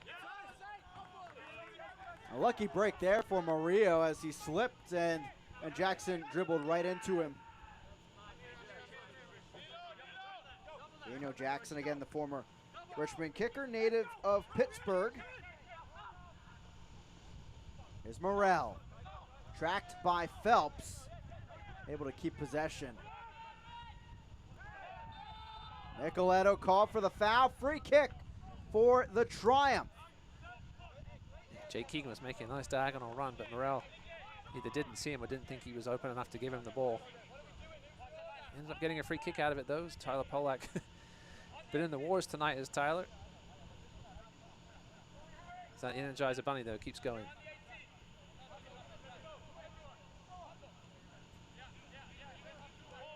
Greenville still looking for that one solid chance to find one in the back of the net. Very few opportunities tonight. Over to Polak.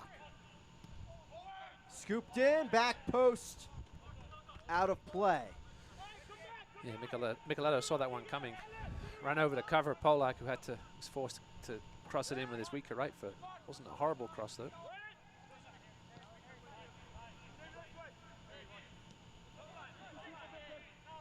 Don't miss a minute of action in 2020. Sign up today and get alerts all year long by following your club on ESPN.com. Search for the Greenville Triumph for South Georgia Tormenta, and then click the follow button to keep up with the latest news and scores. Plus, get reminders on your team's next match. Go to ESPN.com now and click follow for your club. Both these sides really breaking through, creating those chances later on in the match. At this point, be really surprised to see a goal late. Unless something dramatically changes, new ideas occur.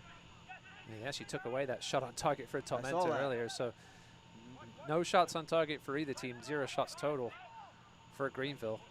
The one shot on target we were holding on hope to.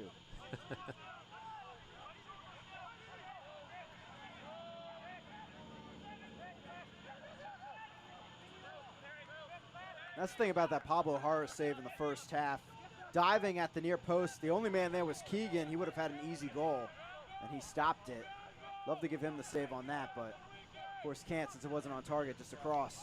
Ball sent in, headed away by Hawkins.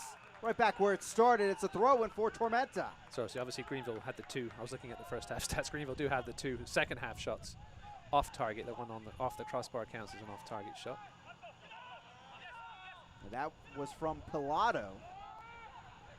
Right side, Rowe strikes off the crossbar. Dallas Jay was rooted to his spot. What a rip from Mikey Rowe from a very tight angle. I don't think anybody thought he was going to have a crack from there. Crossbars saved both teams now.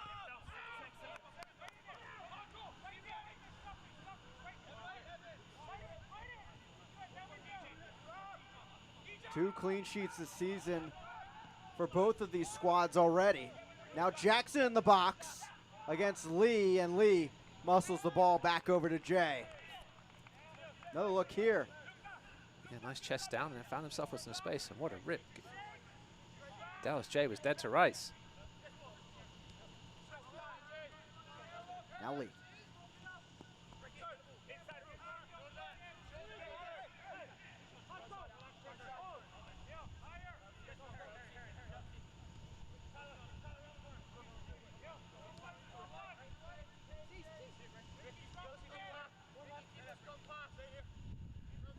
Not the best stat for neutrals watching this evening.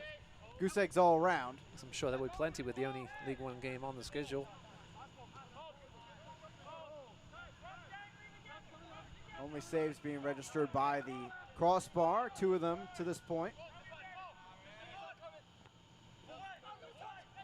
Brought down. Now Morrell. Scoops it back post, no one there.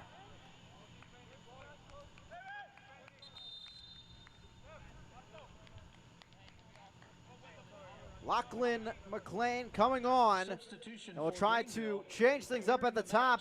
Maybe some new energy at the forward position for the Triumph. And leaving the match, number 7, Alex Morrell. Morrell's day is done. Both of these offenses just couldn't get things going. McLean making his 4th appearance off the bench this season. The Australian striker.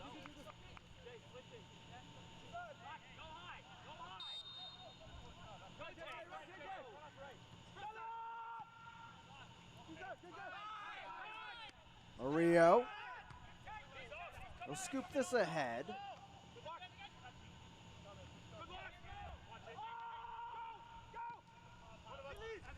Back where we started.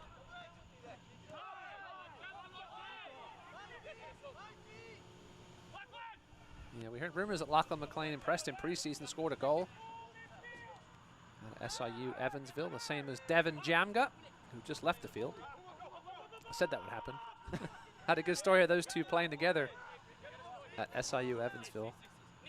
Lost in the NCAA playoffs to Wake Forest, a team which had Ian Harkes on it. Former Greenville Triumph player Kevin Pollitt's to name a few.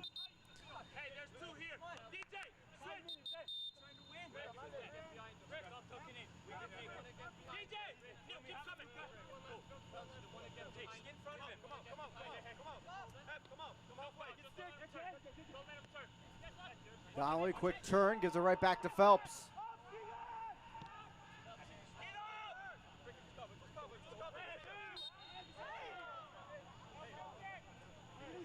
Evan Lee called for the slight shove on Luca Meyer. 0-0 here tonight from Legacy Early College. We talked about how big losses are, draws are as well. Things can quickly change with that in the column on the table. And if this result holds, it would be the 3rd draw already for Tormenta. Yeah, no matter, it's going to be a fun race to those final 2 spots, go all the way down to the wire. There's no doubt about it. You have to think with the way this season started. Here comes Tormenta. Cuts it back over. Pilato tries to clear. He'll win a goal kick. And one more substitution.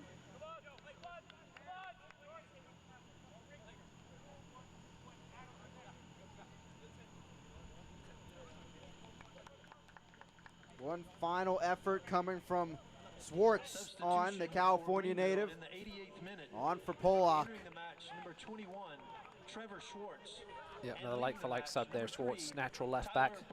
Can play left midfield if need be, but he's going to fill in for Tyler Polak, who's put in a yeoman's effort this evening. The Triumph captain. Long ball, good look here, Mario. Over to Donnelly. Trying to get it back over to McLean.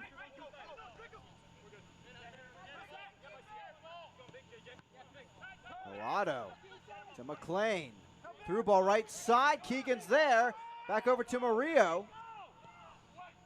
Scoops the ball in. Back post. Headed up. And cleared for now.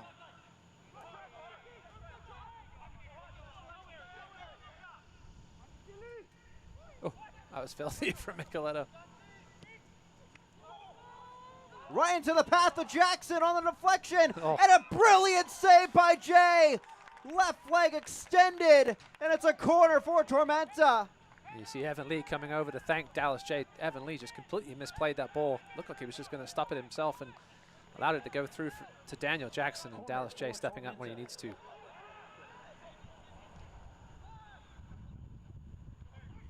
Hawkins the header away. You see Luca Meyer tried to grab Evan Lee, but he's away from him. Keegan now. Dallas J. letting this 0-0 scoreline hold, at least for now. Walker. It wasn't the best of strikes by Daniel Jackson. Looked a little casual, but Dallas J had to get down quickly. Scooped in, headed away, and we have a PNC Corners for Kids corner kick. Aaron Walker heading over to take it. PNC Corners for Kids, taken by your Greenville Triumph. Numbers forward for Greenville. Has indicated 7 minutes of stoppage time. Plenty of time, obviously, for something to happen with 7 minutes of stoppage time on the board. See if Greenville can get some movement here and get that low zonal block to think about who's covering who here. Ball whipped in, headed on frame and cleared. Got the first part of the play right, just couldn't find anybody at that back post for the flick. Murillo after this one, he'll get to it. Scooped in, header on, off of Hara. Lachlan McLean there, deflected again and in. Off of Hara, but it's a goal for Greenville at the death. J.J. Donnelly gets his first for the Triumph. And what a goal it may be against his former organization.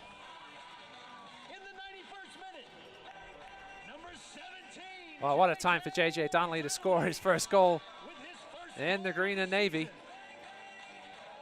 Good work by Lachlan McLean in the box to keep it alive. Nice ball in by Murillo to start things off. Get another look at it here, I'm sure, in a second. Here we go.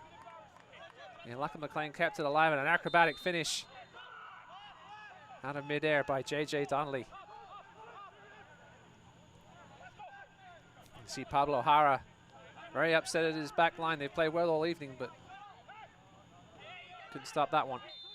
That goal for the Greenville Triumph brought to you by J.J. Donnelly and Murph. What a moment for the former Tormenta two-man. Finally getting that strike home after being such a critical part towards Greenville's finalist run at the end of last season. Unfortunately for Pablo Hara, made a brilliant save there. But things didn't go his way on the rebound. And now the Triumph on top.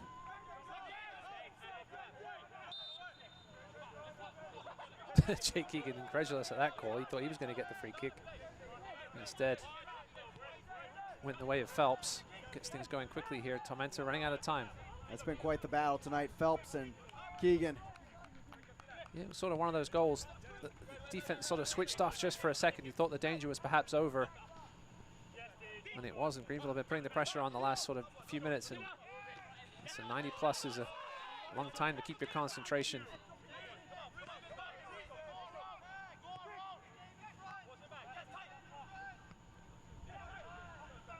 Now Tormenta trying to stay alive in this match for some points. Micheletto the cutback. And Swartz, the former Toronto FC two-man, getting it up to Keegan. It's a foul.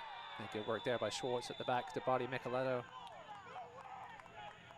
Not sure what Rhys Williams has to complain about. He blatantly shoved Jake Keegan in the back. Yellow card to Williams. A caution has been issued by the referee to Tormenta's number 2, Rhys Williams. On that goal, by the way, the assist going to Lachlan McLean as he kept the play alive. You see John Milaresi asking the referee how long he's going to let Greenville take to take this free kick.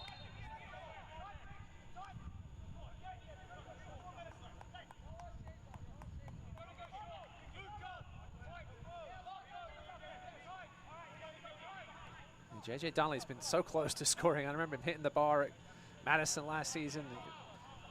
Had a couple of great chances from about 8 to 10 yards out. That one was just a pure sniper's finish. Found himself in the right spot and hooked it home.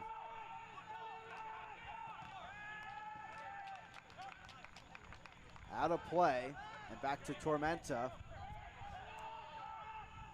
Tormenta, they've had a stoppage time goal of their own already this season. That was Daniel Jackson. Stoppage time against Chattanooga after taking the lead in that match. Going down 2-1, they found that finish from their right back in that match. He's at the top of the formation today. Finished 2-2, get 1 point against Chattanooga.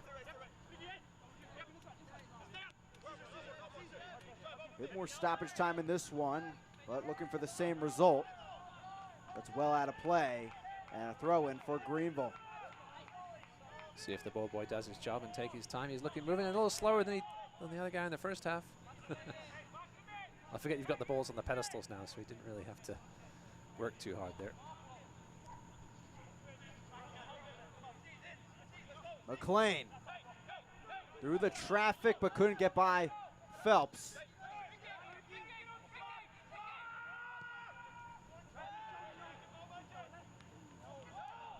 Micheletto takes it in the box. Still Micheletto, saved by Jay. Didn't see much for the first 90 minutes of this match, but he's come up huge with 2 saves in the final few minutes. Yeah, slight mistake there by Schwartz. Got caught napping a little bit. His clearance was only half cleared. Micheletto shrugging off defenders as he goes through, and enough attention there in the end. Wanted some contact called by Brandon Fricke, but it was waved off. Now Gomez. And Fricke did just enough to put Micheletto off his balance, and that resulted in a bit of a weak attempt.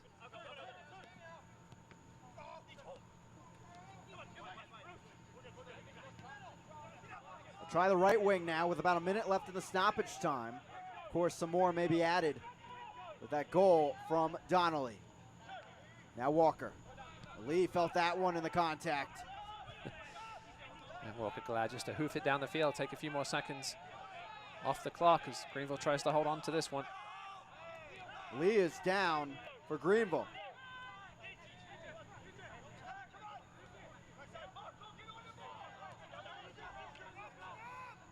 Meyer. Keegan's there and clears.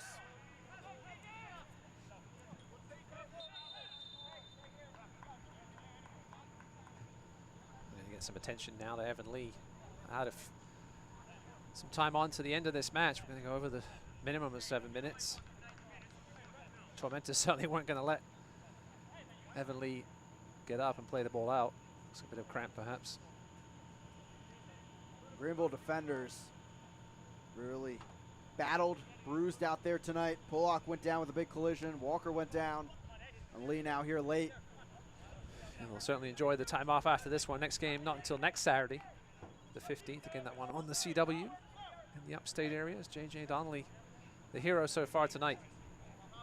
That's the big thing for John Harkes entering this 9 to 10 day break, a breather. Talk about players like Max Hemmings, Paul Klaus, Abdi Muhammad, who are all out tonight, can really rest up and hopefully recover enough to get back on the field.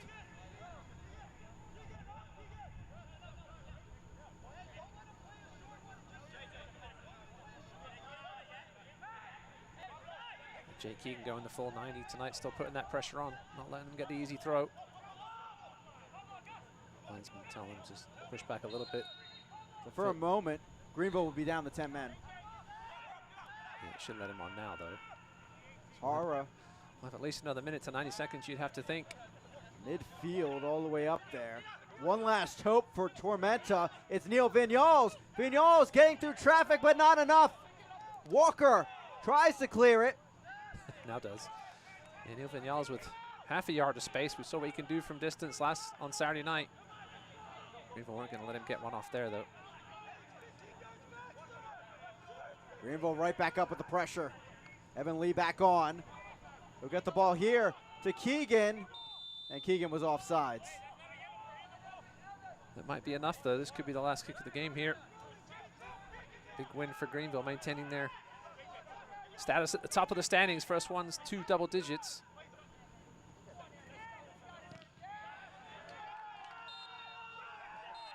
And there's the final whistle. It took over 90 minutes, but J.J. Donnelly striking true against his former stop in Tormenta. And it's John Harkes and the Greenville Triumph going home with 3 points tonight as the Statesboro trip up to Greenville, not fruitful for John Milracy and his side. Had a shutout for the entire 90 minutes, but then couldn't find it the last few minutes as J.J. Donnelly comes up huge for Greenville. Dallas J as well, as we take a look at our save of the match presented by YMCA of Greenville. Evan Lee just completely misplayed that. Maria was out of position, and Daniel Jackson, I'm not sure why he didn't take a couple of extra steps into the box. He let it go a little early. That allowed Dallas J to get down low with that strong left foot and knock it away. doing just enough to keep 0-0 on the scoreline for this man to send one home. 1-0 the victory for Greenville. Of course, we'll be back with you. Highlights and stats coming up next from the Upstate.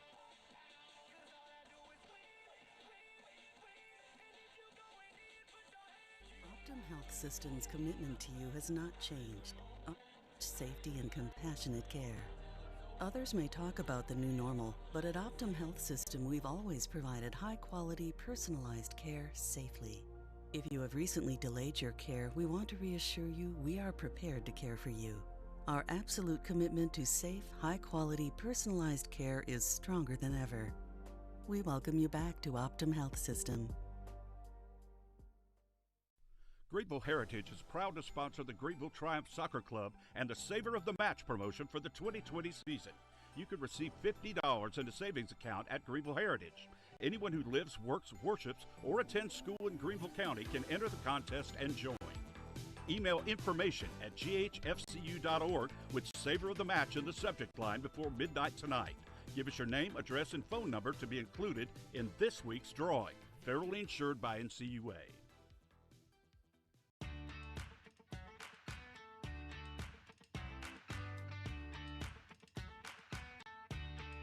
We offer a full array of dental treatment, and what that provides you as a patient is you're able to come to one place and get comprehensive care under one roof. I've always been greeted with a smile. They know me when I call. I trust them. We'd love to see you at Wood Creek Dental. Visit us at woodcreekdental.com.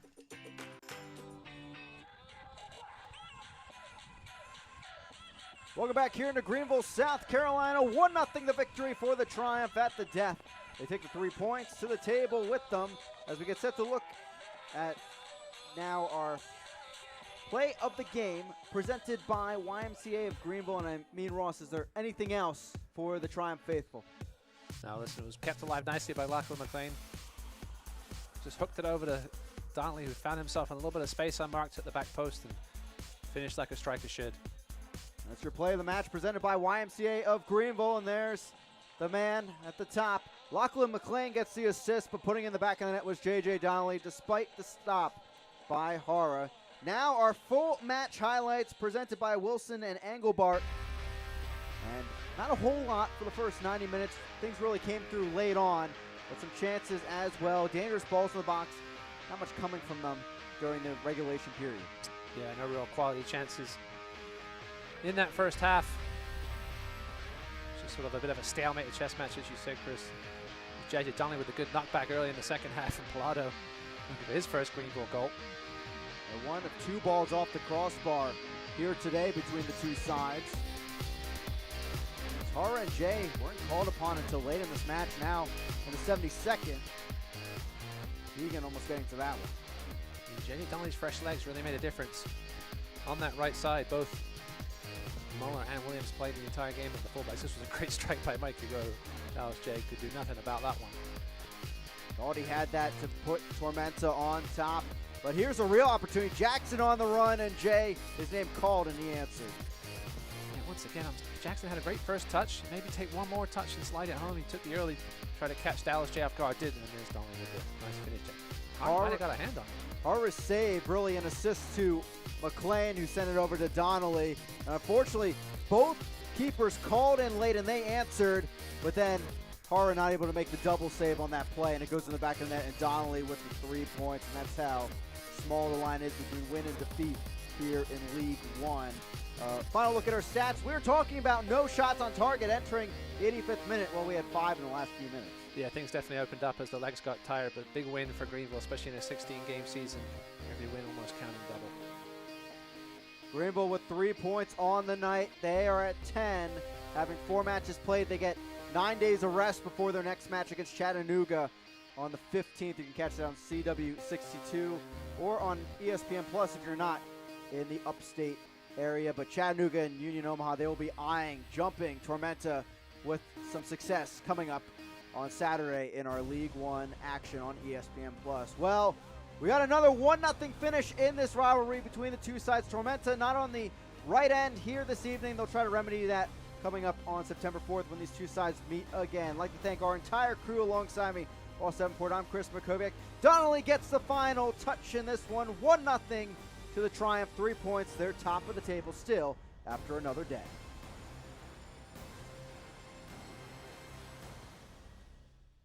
This copyrighted telecast of the United Soccer League League One cannot be retransmitted, rebroadcast, or reproduced without the expressed written consent of the United Soccer League League One.